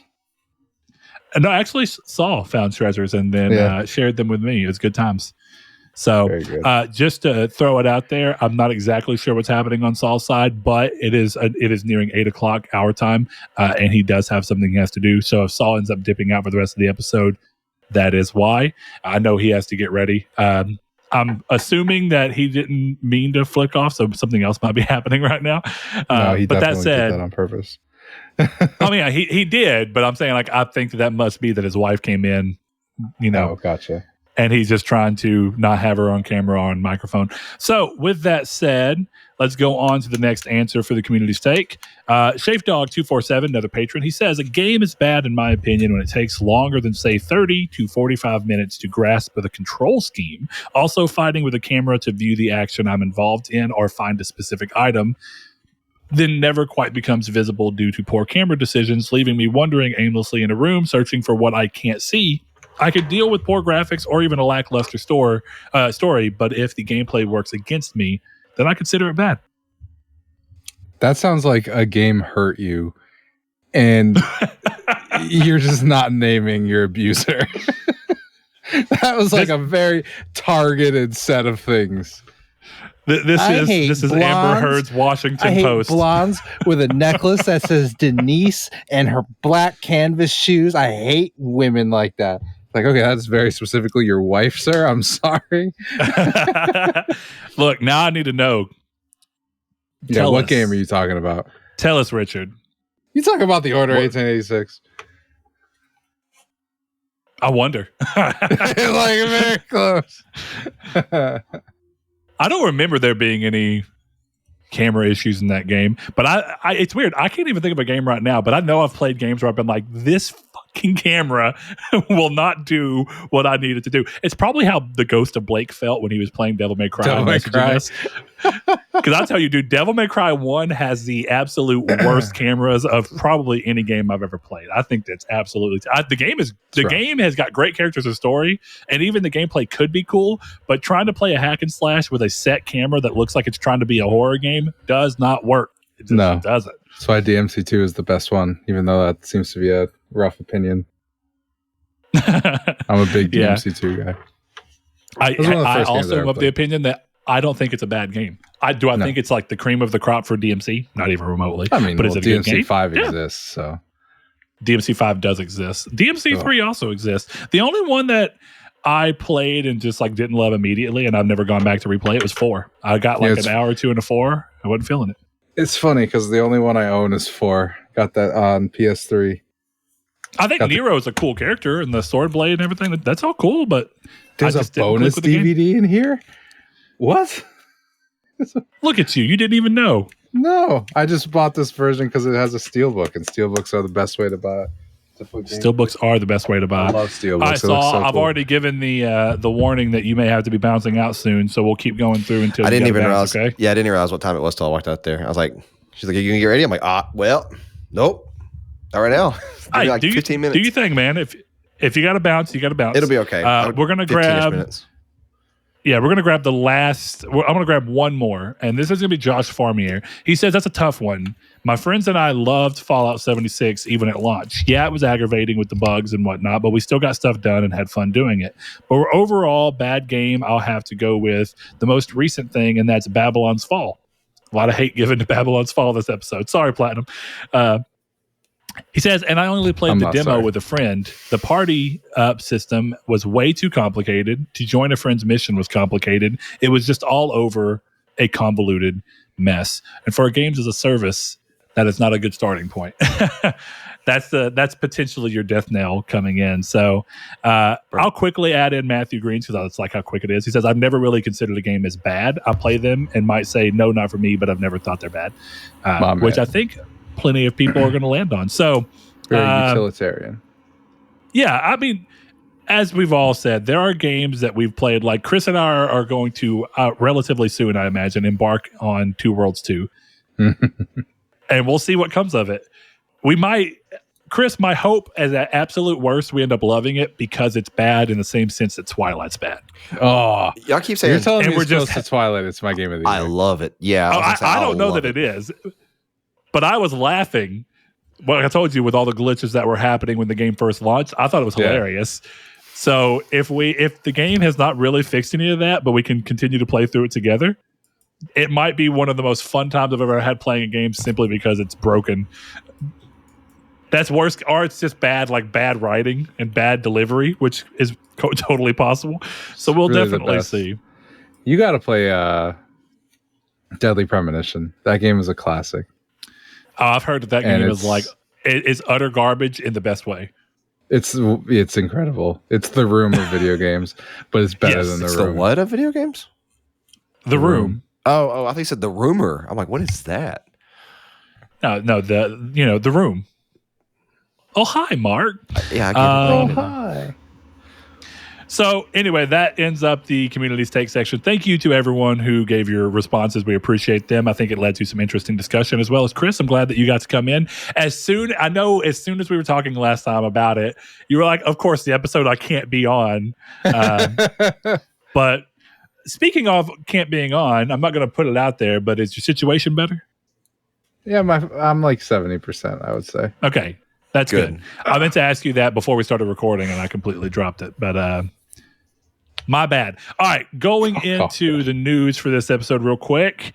First thing I'm going to do is actually EA and FIFA have officially split as of today. EA announced on its blog that from now on, all football games from the company would be under the EA Sports Football Club or EA Sports FC name. For its part, FIFA vows to continue the FIFA name in gaming and attempting to stay at the top of the football game.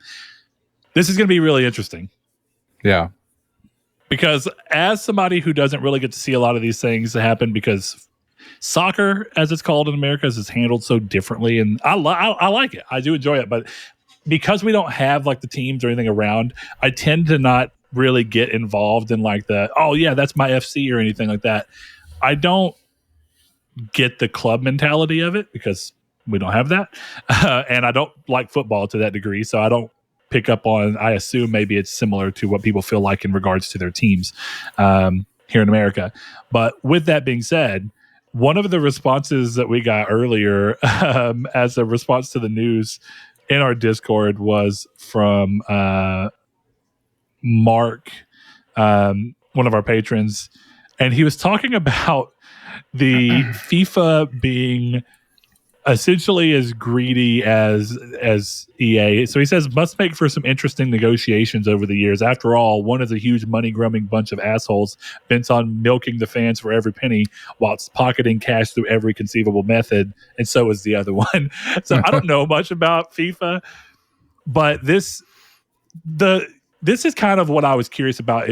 Do you think Sony mainly gave in to the MLB because they were worried that they might eventually be able to partner up with someone who can make a game that was as competitive or even remotely competitive with the show, and it might take away some of their things? So they just thought, hey, make the show multi-platform, we'll sell more copies as a result, and we won't lose. There won't be any more competition in the MLB space. Whereas EA has been talking about this move for quite a while. And as a result, there is a chance that FIFA finds another developer, another publisher somewhere, and says, make us a good sports game and go. And it might do it. But FIFA has been the absolute king of sports games for so long. Does EA Sports FC, does it just carry that legacy because people know it was an EA game? Or do you think if FIFA actually finds a new developer to put the FIFA name under, that the new FIFA games will actually do well just off of namesake alone? I don't know. It entirely depends on how fast FIFA moves. FIFA's like calls up Konami and is like, here, you want to change your name?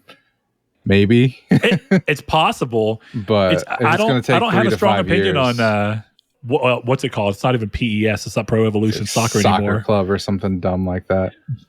It's a terrible name. I remember that much. I was like, Pro Evolution Soccer Isn't it sounds way eFootball? better.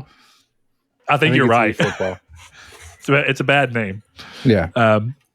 Yeah, I don't know. I'm going to grab FIFA 22. I just refuse to buy it because FIFA 21 was a broken mess that they never fixed. Well, you don't need to buy it. It's free on PS Plus. Exactly. I don't have to buy it now. So I'll play it for free. I enjoy those games. And hopefully my career won't be not logged correctly, because I don't even see how you get the platinum in FIFA 20 or 21, because the game literally does not keep up with what it says it's keeping up with.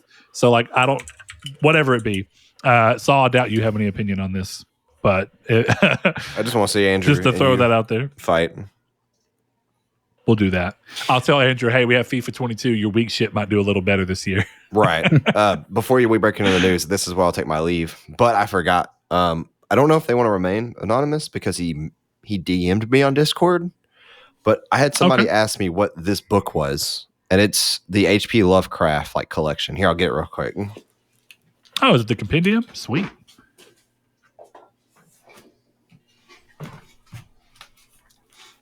They said the third book from the left. I don't think they can see the notebook that's there. If so, that's Dune. But this is just this right here is the complete Edgar fiction Allan for Poe's complete tales and poem. H.P. Lovecraft. While we're showing big books that are compendiums. Yeah, this is Chris. You want to throw a big book into the camera? Yeah. Your camera's been frozen Shaman the majority King of the show. 1 through 3. So. It's a manga. Oh, I got manga. Look, Berserk. The dessert, the deluxes, and then the normal ones. I have the rest my of them. Berserk up there. And there. I got One Planetary. That's a pretty good comic book. Oh, let me hit y'all with something real quick. Hold on. Go for it, Saul. Hit me with something real quick. Wait a minute. That sounds sexual. Is that a Final Fantasy thing? It kind of looks like it, doesn't it? Ooh, Final Fantasy 10? 13. That's 13? That's the collector's edition guide. I don't know how much this. Oh, it's a guide. I don't know how much this puppy is worth. You know, but people sleep on 13. 13 is a fantastic. Mr. Toxic Gecko sent me the Resistance 2. Was it Resistance 2? I thought it was Resistance 1. $22. It might have been. Pretty sure it's Resistance 2. It's sitting in there. But But I feel like I would just guides are weird. I've literally never used a paper guide in my life. No, I take that back. Kingdom Hearts 1. I had to at the very end to figure out how to finally get Ultima Weapon, and I had to borrow someone's because I'd never owned one up to that point. I was like, "Listen, I don't understand what I'm doing wrong," and I finally figured it out. I had to use that for Ultimate Weapon in Final Fantasy 7. Chocobo part was annoying. The Ultimate Weapons are normally where you get caught up. They made Ultimate Weapon incredibly easy to get in Kingdom Hearts 2 by comparison. But it's still hard to get. I'm not trying to downplay it. But anyway, Saul, you gotta take your leave. Y'all will hear my opinion next week. On the topic, of course, like we just did with Chris. Hold on, I was gonna say something else. Oh, if y'all want to. Shit, a cat. What?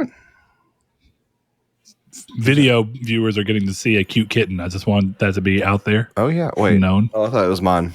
It's not a kitten, but it's Kit Kat. But if y'all want, here soon we can come up with another fun streaming episode. I thought how fun those were. So yeah, we can definitely pull that off. But Saul, be good. Tell Annie I said hey, and y'all have a good night. Yes, y'all too. All right. With that being said, Mr. Chris, Let's keep going on this show right here. Owners of the vanilla version of Dying Light are in for a surprise as Techland announced that all players would receive the enhanced edition for free, which I assume is a next-gen version of the original Dying Light. Nope, that's just all the DLC. Oh, really? Yep. Well, wasn't that already the case? Oh, I guess no. Originally the DLC they added a car was paid for DLC, wasn't it? The Awakening or whatever. Reckoning. What was it called? The Following. Following. There you go. I still have never played that game. Insane, incredible game. You never ended up finishing Dying Light 2, though, did you? I never started it. Those PS3 games taking too much precedence, but yes. Yeah. You know what happened? You fell in love with Elden Ring and you just completely put Dying Light to the side. Yeah. And I've now put Elden Ring to the side. I haven't played that in 2-3 weeks now. Man, I haven't played that game in months. 3 months. It's funny because I was listening to an old episode yesterday because I just didn't have anything else to listen to. It was just me crapping on Elden Ring and you guys being like, so excited. And then you never played it and I loved it. So I played it. I tried to explain it the other day and someone kind of gave me the out where it's like, I don't know what it is, but making the game open world somehow made those types of games lose the magic that normally pulls me in. So my excitement was dashed because the excitement I normally have for that type of game was predicated on something that this game doesn't really offer, which is tight, I don't want to say scripted, but tight areas to work within and understand, and that give you a flow and a pattern of I need to complete this in order to move forward. Yeah, whereas kind of like you a mentioned, meticulously designed level. Yeah, and this is just a meticulously designed sprawling world, but it's technically a little aimless. Technically. Yeah, I don't know. I think Sekiro is way better, so there you go. Take that for what you will. Sekiro is top 5 game of all time. Look at you go. All right. So next thing up, Kotaku reports that Hangar 13, which is a developer behind Mafia 3 and the Mafia, what was it called? The collection that had the one remake and the. I don't actually know that they developed the remaster of 2, but I think that they did. They did. At least everything. They've had their hands all over Mafia for quite some time. Steam store lists them as the developer, so that's as much as I can give you. Yeah, that seems reasonable. Anyway, they are developing a Mafia prequel, if we were to believe these reports. The game is being developed on Unreal Engine 5 instead of the proprietary Mafia engine, which is probably smart, if I'm being honest here. The studio was most recently behind Mafia 2 Remaster, but had a project reportedly canceled recently in Project Volt, which was apparently a very expensive cancellation. 53 million, I think. Yes, I'm genuinely surprised that they are doing anything. I have been waiting with bated breath to figure out what was going to happen with Hangar 13 because I swore that they were going to. I was like, that's gonna be their death knell because Mafia 3 was a loved game, but I don't think it was like a big game for them. I don't think it sold what they probably thought it would. But maybe they're not Square Enix and think that every game should sell 80 million copies. I don't know. But I never got that feeling, right? I always got that feeling that it was kind of like a scrappy game that didn't quite perform as everyone wanted, but it was still good. And so people ended up loving it. And it did okay. And then the Mafia remake, I don't remember that ever really blowing up. So I just feel like what has that team put out that has made them worth losing 53 million and then being entrusted with yet another game? And I'm not trying to talk to their work. I'm just trying to. I'm talking more of how high level publishers like this tend to work within situations like this. If nothing else, I'm surprised that they weren't just made into a Grand Theft Auto, or not a Grand Theft Auto, but a Rockstar support studio. Like, yeah, we're just going to make you Rockstar whatever. And rebrand them as Grove Street Games. Whatever it is. Fix the remasters. God. There actually might be some benefit to that if that's what they were going to do. So we'll see. Are you a big Mafia fan? I like the third one. I tried to play the second one. I didn't get too far in it. I'll tell you right now, I've never played a Mafia game in my life. You've never played 3? Forever. I've never even played a game that's constantly referenced, and I know it's not the same game, but just because it makes me think of it. I've never played The Godfather 1 or 2, which are like constantly talked about. I've never played Godfather 1 is pretty good, but The Godfather 2 is incredible.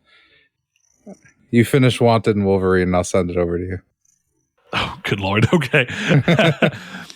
All right. That being said, the next thing is the FTC has began taking a look at the marriage between Sony and Bungie, just as it has with Microsoft and Activision. In all likelihood, both investigations will result in nothing, but it does indicate that the government is catching wind of what's going on with the gaming industry and rampant M&A. And what are you calling M&A here?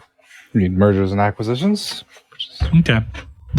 I've never heard it referred to in that sense.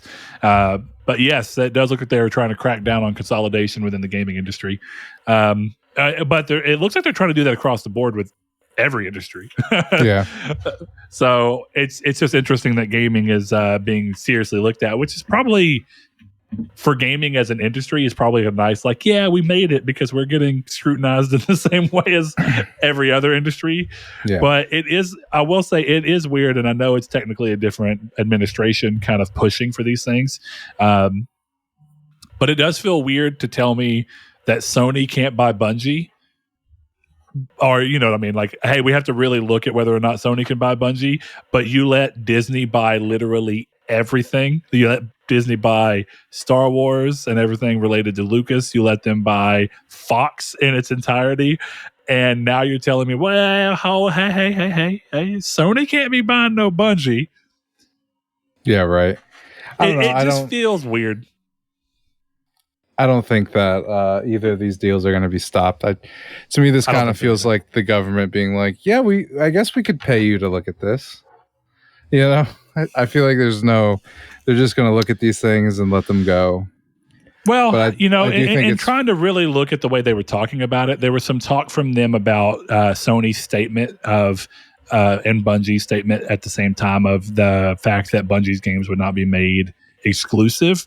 But I know that one of the things the FTC was asking was, in so many words, it may not be exactly on the money, but it's in the spirit of, what advantages could Sony have should they choose to leverage Bungie's games into either exclusive games or exclusive benefits within on that, and how will that impact the industry as a whole? And if they're looking at that through the lens of Sony buying Bungie, a considerably smaller purchase than Microsoft buying Activision, then I have to wonder what questions that maybe I didn't, and maybe they're out there, but what questions are they asking in regards to Activision and Microsoft? If they're asking what potential benefits that could have industry impacts would Sony benefit from doing something exclusive within Bungie, versus what potential benefits would Microsoft have in making an Activision property exclusive? Well, that was the whole thing with Call of Duty, is that the FCC was like, they were told that Call of Duty needed to be multi-platform in perpetuity. So that's a big one. Yeah, I mean, but are you telling me that there's really nothing else within Activision staples that they consider to be beneficial? I mean, it's just, it's weird. I don't know. I mean, I agree in the sense that Call of Duty is literally like the biggest gaming property. So, well, I don't think Crash Bandicoot is going to, determine the future of Activision.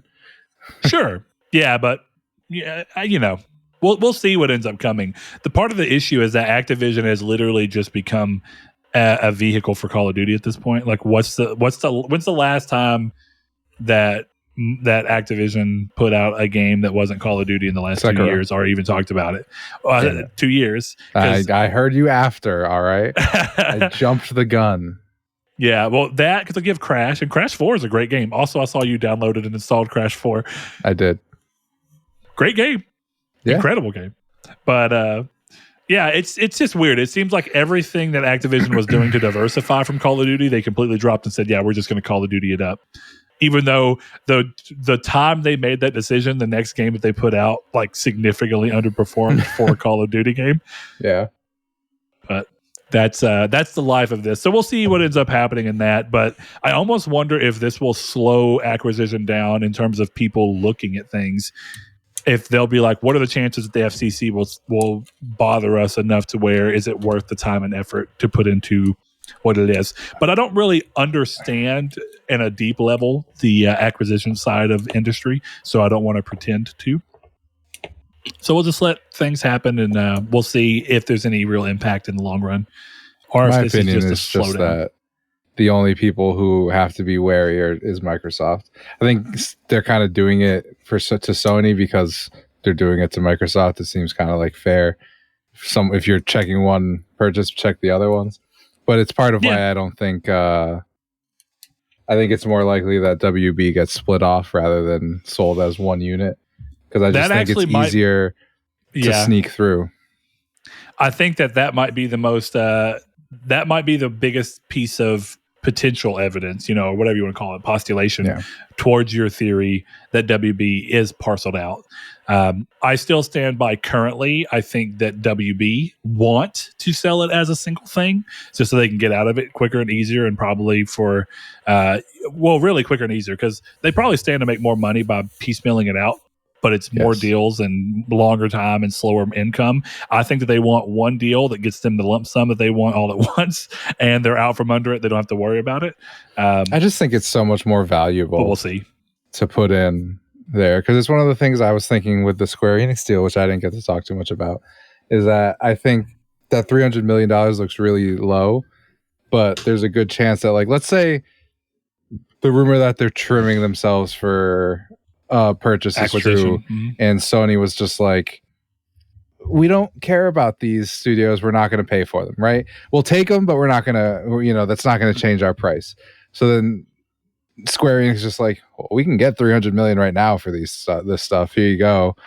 Now you bring that 300 million in, pay off your debts, and then Sony buys you with just those because they want Final Fantasy and Kingdom Hearts. You know what I mean? Yeah, for sure. And potentially Forspoken, if that game actually does end up being any kind of real, needle mover. Right. And that remains to be but seen. You also get Outriders, you get Life is Strange, Just Cause, you get plenty. Like that. Yeah, you sure do. Which I would be surprised that Sony let Legacy of Kain go if that my theory holds, but I don't know. It's why I just don't think, I think if Sony was gonna, or any of these guys were gonna purchase it, I think it would be a lot easier for Sony to be like, yeah, we bought Square Enix and NetherRealm, rather than we bought Square Enix and WB. Bong, they'd be dropping their balls on the table, sure, but then in terms of laser focused look at. Yeah, I was about to say, I'm pretty sure Sony actually 100% wants to be able to say, yes, we both got Square Enix. And, hypothetically, if we're talking about the benefits that they get to throw out there and be like, look at the two things that we got. And consolidation is a big deal because, like we talk about, people aren't really looking at this as what they probably should be, which is that this is all preparing for a consoleless future. And I really hate that is realistically what's happening. But every bit of what they're doing right now is because in the long run, whenever the box stops being important and it becomes the little peripheral thing that they still do for people who are hardcore and want that, but the majority of gaming is moved off of a native box, which I have a strong feeling is going to happen within the next probably 10 years. Strong. We'll see. Hey, I will never say that I think it's going to completely go off of the box. I just think that much like people thought with digital, you're going to get to a point where 10 years from now, it's going to be like, 51% of games are being played through cloud or some kind of streaming access or something that does not require an actual dedicated gaming box. I hope I'm wrong. Maybe. I hope I'm wrong. I would say go ask Michael Pachter how that prediction worked out for him. I think he primarily predicted it too early. I think he made that prediction when PS Now was coming, and I think he saw the tea leaves for PS Now and thought, this is, everyone's going to be trying to follow this. But it turns out PS Now, when it first got bought from Gaikai and came out, it wasn't good enough. And no one else really threw enough research and development in that ring until significantly later when Microsoft thought, hey, we're going to do cloud gaming now in 2018, 2019. So it's like an 8-year gap before somebody else was really taking it at a very high R&D investment level to bring the quality of that up as a whole. And I think that as a result, PlayStation Now got significantly better because they suddenly had real competition. They're like, crap, we've got to get better.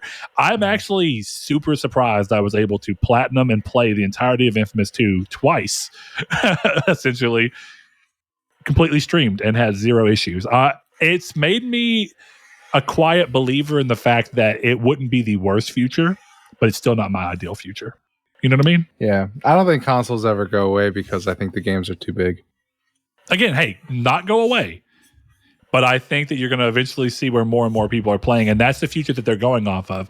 And whenever less profit is coming off of the box, what's going to matter most is ecosystem, and then what games draw people to that ecosystem. So when it's, hey, we want you to play on the PlayStation launcher, or we want you to play on the PlayStation TV app, because if you buy the game through us on there, then we get the 20% split or whatever it be for facilitating this. And then what games are we going to bring to our service because we want you to, it's exclusive to us? Well, we're going to bring Final Fantasy, you know, that beloved old franchise. We're going to bring Kingdom Hearts. We're going to bring The Last of Us. You know what I'm talking about?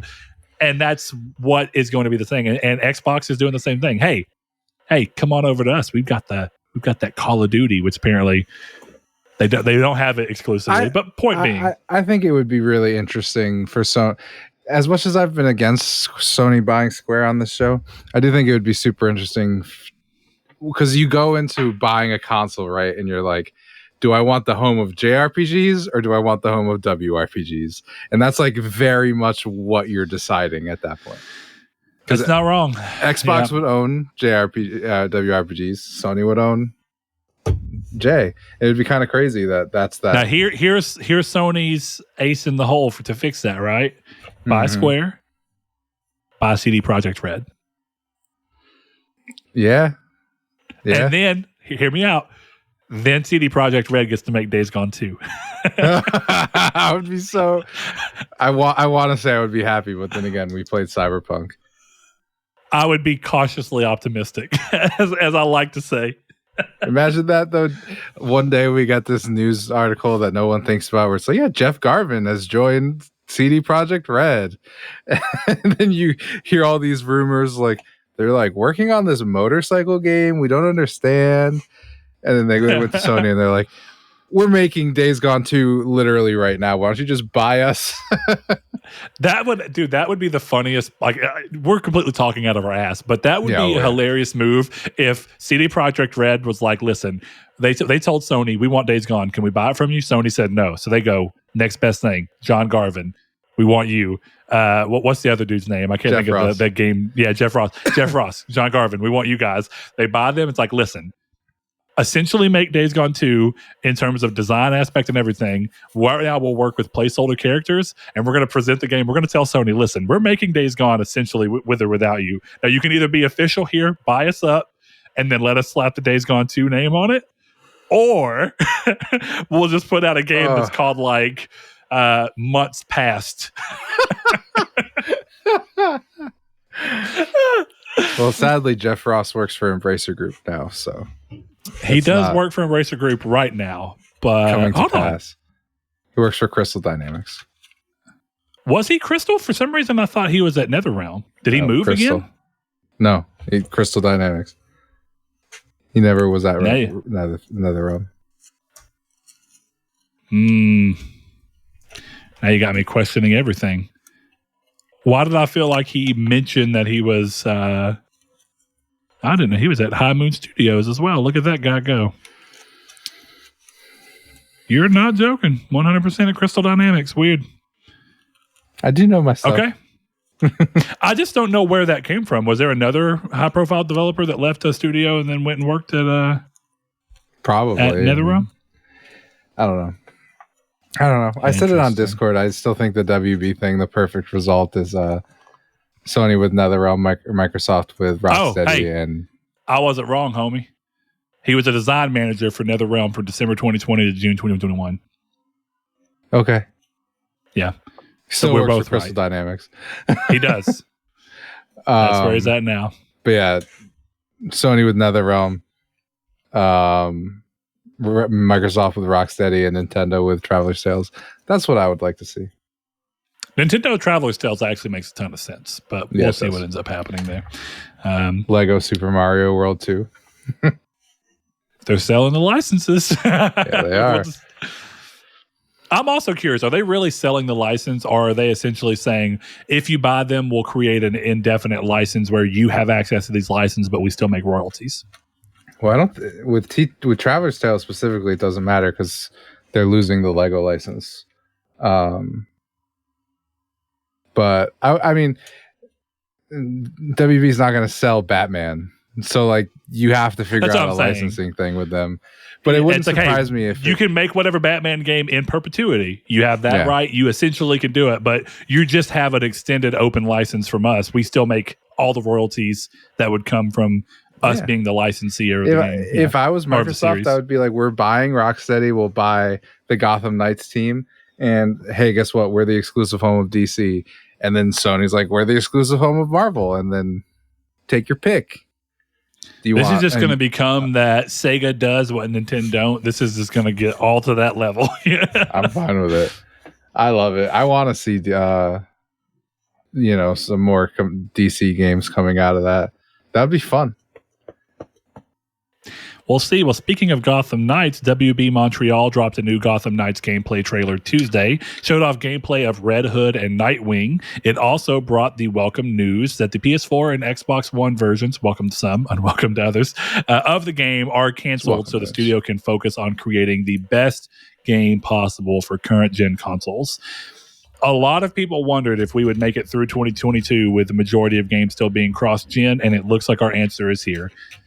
This, I have a strong feeling, is going to be the beginning of most studios announcing that either new games will not be supporting PS4 and Xbox One, or that even games that were announced to originally be doing so are no longer. I have a weird sneaking suspicion that Saints Row, the new Saints Row, might do the same thing. Mm-hmm. But we will see. That being said, there's a larger conversation to have there. But speaking of Gotham Knights still, the game was previously announced with 2-player co-op. However, Redditors found that on the game's PlayStation Store listing, it is listed with 4-player co-op instead. With the studio canceling the last-gen versions of the game, this seems like a viable next step, and that might have very well been part of the reason. Which kind of lends us to, I think, the larger conversation that we wanted to have, or at least the ending conversation we wanted to have in this episode, and then kind of take that conversation to you guys, the community, and let you guys answer next week. But with that in mind, first of all, Chris, I think I know the answer, but how do you in general feel about this move? I think both of us have the answer of it doesn't really impact us, so we have the benefit of not needing to care. Is that a fair standing point? I mean, if I had a PS4, I would be upset, but I still think this is the best move for the game, and so I'm fine with it. Yeah, I think that's fair. I think that the problem that sort of this year faced with companies wanting to start doing this is that Sony did release Horizon Forbidden West on PS4, and it ran supposedly well and looked pretty good. And I think that that's created this expectation that PS4 is still a viable platform when for people to really move forward to do what they want to do, it may not be. But the problem here is that a game that's exclusive for PlayStation and can be hyper-focused for PS4, PS4 Pro, and then PS5 makes a little more sense than a game that's trying to be made for PS4, Xbox One, Xbox One S, Xbox One X, PS4 Pro, Xbox Series S, Xbox Series X, PS5. And the reason being is that a lot of people, at least I think in the Twitter sphere, where more people are in touch with having the newer consoles, like even if they don't have a PS5, they likely have a PS4 Pro or an Xbox One X.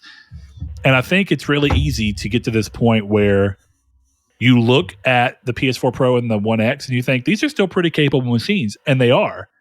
But that's not the problem. When you say you're making a game for PS4 and Xbox One, unlike Nintendo when they did this with their new 3DS, there has yet to be a game that is PS4 Pro exclusive or PS4 Pro and Xbox One X exclusive. No matter what, right now, when you make a game for PS4 and Xbox One's generation, you have to develop for the lowest common denominator, which just happens to be the original Xbox One. Mm-hmm. And that is a hard gap from the original Xbox One up to even the Xbox Series S, let alone the Series X and the PS5. And it's why things like 4-player co-op, which might have been what they wanted to do all along, but they had to settle. Potentially, we're just just guessing here, but that might be why something like this ended up happening. A lot of developers talked about talking about Michael Pachter, actually, Chris. Yeah. Do you remember a lot of the cross-gen games for PS4 early days because of the fact that Michael Pachter, as well as a lot of other people, had predicted that the PS4 and the Xbox One would flop and that consoles would no longer exist and that gaming would move primarily to phones? I do remember that, yes. That was the worry. Everyone had that worry, and it's the reasoning that Sony leaned against whenever the Vita failed, partially because of them, because they said it's just, we can't compete with phones. They said as the PS4 was breaking records and putting out games, and the problem is that people had already started to develop games for PS3 and then essentially just port them over to PS4 with some extra stuff to make the PS4 version a little bit better. And people are trying to get away from that. A good example of a game that was beloved, but they talked about the developing issues that came along with it. I don't know if you've ever heard this story, but some of the head designers, if I remember correctly, for Dragon Age Inquisition said that they remember feeling jealous when it was announced that The Witcher 3 was going to be next gen exclusive, even though it was only a year and a half into, or a year or so into the PlayStation 4 when they announced that. Because they said that they were so constricted by EA not knowing whether or not PS4 and Xbox One would be successful. So they wanted to be able to release them on the consoles that had a heavy install base. And I think things like that go to show that even if it's not necessarily what consumers want, sometimes the people who are making the games that we want to really push the medium forward need to be able to throw caution to the wind and say, our idea is hard to pull off, excessively hard to pull off on this old hardware, old silicone with way more limitations. So we're going to move away from it. Would you agree with that, Chris? Yes, I would. I mean, I hope that's why they're moving away from it, honestly. Well, at this point, we got an update that I noticed you didn't put in the news, but we got an update on PlayStation sales, and I think that PS5 sales are like 19.8 million or somewhere in that that ballpark. I'm going to go pull it up because I know that they missed their target, which is no surprise. So let's pull it up real quick just so we can kind of talk about it. Over on Polygon's first thing I pulled up, sadly, but it says Sony says it shipped 11.5 million PS5 consoles in the course of the financial year. This brings the total number of PS5 sold to 19.3 million, but it's still more than 3 million short of the most recent target that the company set. So, in talking about pure profit motive, this is like a weird balancing act that studios have to do. Because they do this thing where if they stay on the old gen consoles, but maybe the game doesn't wow as much, then maybe it doesn't sell as much numbers as it would on a smaller user base, but where the game really shows off its next gen aspects and does something new. And then the people say, oh yeah, we want that. We're going to buy that. So now the game sells 2 million more than it would have being on only, being on PS4 and PS5 being only on one, just because it's able to strut its stuff more. Now that's completely hypothetical. We don't actually know if that would become the case, but I have to imagine that this is not raw numbers, because raw numbers would tell you that PS4 and Xbox One being the primary release would be the biggest form of potential money. True. So I'm curious. I think that this is getting to the point where we saw it last gen as well. Companies employ people who want to do the best they can, and essentially someone within that developer, that studio is going, please look at the numbers. There's enough now that if you let us cut the old versions and really shine on the new gen versions, we'll make either close to the same or make up the difference entirely. And basically publishers are just having to say yes or no. So what do you think? How do you think that this is like the first domino in a set that's supposed to just that's about to go and pretty much every game is going to start saying that they're not doing the PS4 version? What do you think this means for God of War Ragnarok? Probably nothing unless it gets delayed again. I think if it gets delayed again and they don't cancel it out, it'd be blown away. Like 3 years after you're releasing a PS4 game, that would be kind of insane to me. It's not impossible. No, but it would be kind of sadly. It would be a little insane. I remember this being a point of contention for a lot of people because of the fact that, like this article says, Sony is still having an issue, and so is Microsoft to some degree, seemingly lesser, of being able to put as much consoles in the hands of the people that actually want them. And so I know that one of the first things that's going to come from this, from a vocal community who is worried about, or maybe a part of the group that doesn't have next gen consoles, that says bad move, bad look, bad PR, whatever you want to call it, to release a game on next gen only consoles when consoles, a third party game, albeit, when next gen consoles are so scarce. What do you think of that viewpoint and that argument? Do you think it's really going to get traction here, or do you think it'll kind of be glossed over? It'll probably get glossed over, honestly. Do you think there's any chance that that the argument's gonna be made that people are gonna be like, you've been developing a PS4 and Xbox One version all this time, you're close enough to the end, you guys need to support this game and the old systems in this time, and then they just go back and say, we are going to finish it, but maybe it's delayed? I'm just curious. I don't know, but the power of the internet lately has proven that the vocal minority can really make big waves.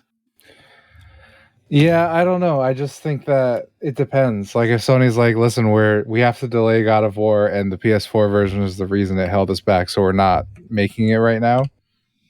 I don't have a problem. I don't know. I think that would be a good thing. I don't think people would be. I think it would upset too.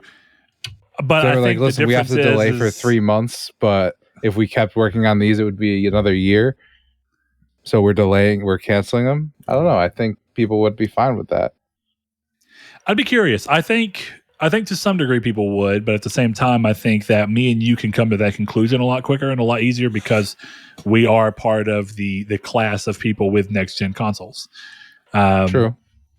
So I think that's why it's weird, and also the Twitter riots, as they are often become.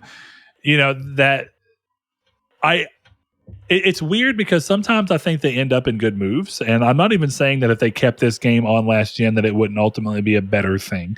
I don't know. For me as an individual looking at it through my strictly selfish viewpoint, this game being a next gen exclusive actually makes me significantly more excited for it than I was. And that might even be pointless, because is the game really going to change that much if they've been developing it with PS4 and Xbox One in mind, and now 6 months ahead of release, 4 months? What is it? It's coming out in October, right? Yeah, so October. 4 or 5 months ahead of release. How much is that actually going to change the game? Are we actually just wishful thinking here? And it turns out that even though it drops the previous gen versions, it's still ultimately a cross-gen game that just got the previous gen canceled. Like, how much can they really do? Or has this been a known thing for months and it was part of the last delay, and then they're just like, look, we're just going to keep developing only the next gen versions, and then after it's closer and we get closer to our release date, then we can just say, oh, we had to cancel the other ones. But it turns out the last year they've only been working on next gen. They probably looked at Cyberpunk and was like, it's not even worth putting out a PS4 version that doesn't work up to snuff, so we're not putting it out. It's true. They probably could have gotten a PS4 version out. Would it have been good? Would people have been okay with it? Probably not, if they're canceling it. So that's probably what it is. Like, we'd rather just not make these sales and deal with the backlash. Well, that's the other side of the backlash that you may get on the PR side of saying that you canceled the next gen versions is a significantly easier beast to tangle than the backlash of releasing a next gen or a previous gen version that underperforms, if that is literally what it is. And if they really are worried about, like, how do we make this game viable enough on previous gen to where people would buy it and not feel like we're even close to a Cyberpunk situation, that's a harder thing to wrestle. The wrestling PR of a game releasing and then after release getting a load of bad PR is a lot different than a game not being released yet, getting bad PR out of the way, and then getting to release with that PR gone and out of everyone's mind, because the next gaming controversy will come up. So I think that's a fair point, actually. Yeah. That's where I'm at with it. They're just choosing what side of the internet hate fest they want to deal with Exactly. Now or And later. I think you go with the one that's paying you $10 more, right? Oh, did they announce that the next gen version will be 70? I didn't even think about that. No, but I bet it will be. I bet it will be too. It would actually be PS5 an only, interesting baby. move if their middle ground was that it's still 60. Like, hey, even though we had to cancel that one, we're going to keep previous gen pricing on this. That would be an interesting move. I doubt No they chance. take it. Yeah. 0%. Look, hey, if the backlash is really strong, that might be their PR flip. That might be it. 0% chance. Can you pre-order the game right now? Yeah.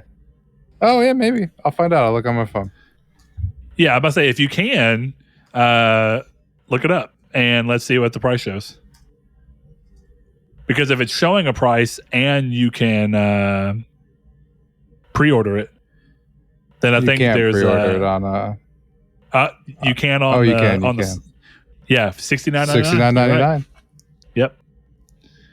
So it would be Never an wrong. actual cut if they dropped it, which I doubt they will, but They will if not. they did. I agree. All right, Chris, is there anything else you want to talk about in relation to this, or do you just want to turn it over to the community and see how they feel about this move?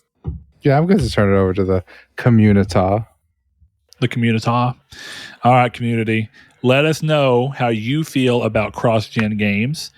And more specifically, if you feel like this going off of cross-gen is a good or a bad move, and if other games should follow suit. So, of course, as always, I will post those on the Twitter at Triangle SQRD, on the Facebook, in the Facebook group Triangle Squared, a PlayStation podcast, asked to be entered into there, and I will gladly let you in, or one of our admins. Chris, I think you let the last person in, or maybe Josh, because there's a couple of admins for the Facebook group.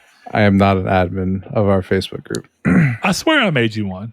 I don't think I am. We're going to find out. You should be one. Saul would be, Okay. but he just doesn't have a Facebook. Yeah.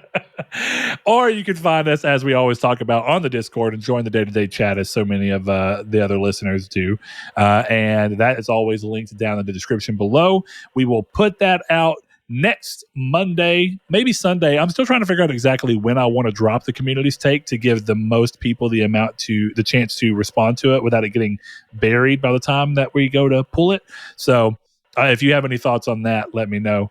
But yes, be part of that. We will be glad to hear your thoughts. We love reading them out, and sometimes it leads to interesting conversations. So that's why we do the show, and to just generally let a wider group of voices be heard by the little platform that we have created here. But Chris, if that is all, then thank you for joining me as always for episode 260. And guys, remember that like many of you have done already, that if you would like to head over to patreon.com/nartech and give us little as $1 per month, it goes a long way in helping us out with all the things that we do with the show and all the things that are involved, the production side and the cost. We appreciate that. And as I mentioned, we have a new patron this week, and he goes by the tag of Aztec King. So thank you very much for being a new patron. We like to shout you guys out, and we are ever grateful for it. But until next week, we will see you guys for episode 261 then. And a huge shout out to all of our patrons, including Aztec King, Lecheon69, the Lord Corgi, Salvador Garcia, Ham and Dagger, Bailey Robertson, Mark Schutz, Cypher Primus, Jason Clendenning, Kyle Grimm, Rude Days 93, Joshua Lago, Kevin Bacon Bits, Luke Rabbit, Danny Villalobos, Jehudi MD, Sean, Josh Ayers, Derek Porter, Constantly Kitty, Matthew Green, Sean Santarude, Steven Salazar, Shadowist, and my name is Dan. Thank each and every one of you, and we hope to see you next week.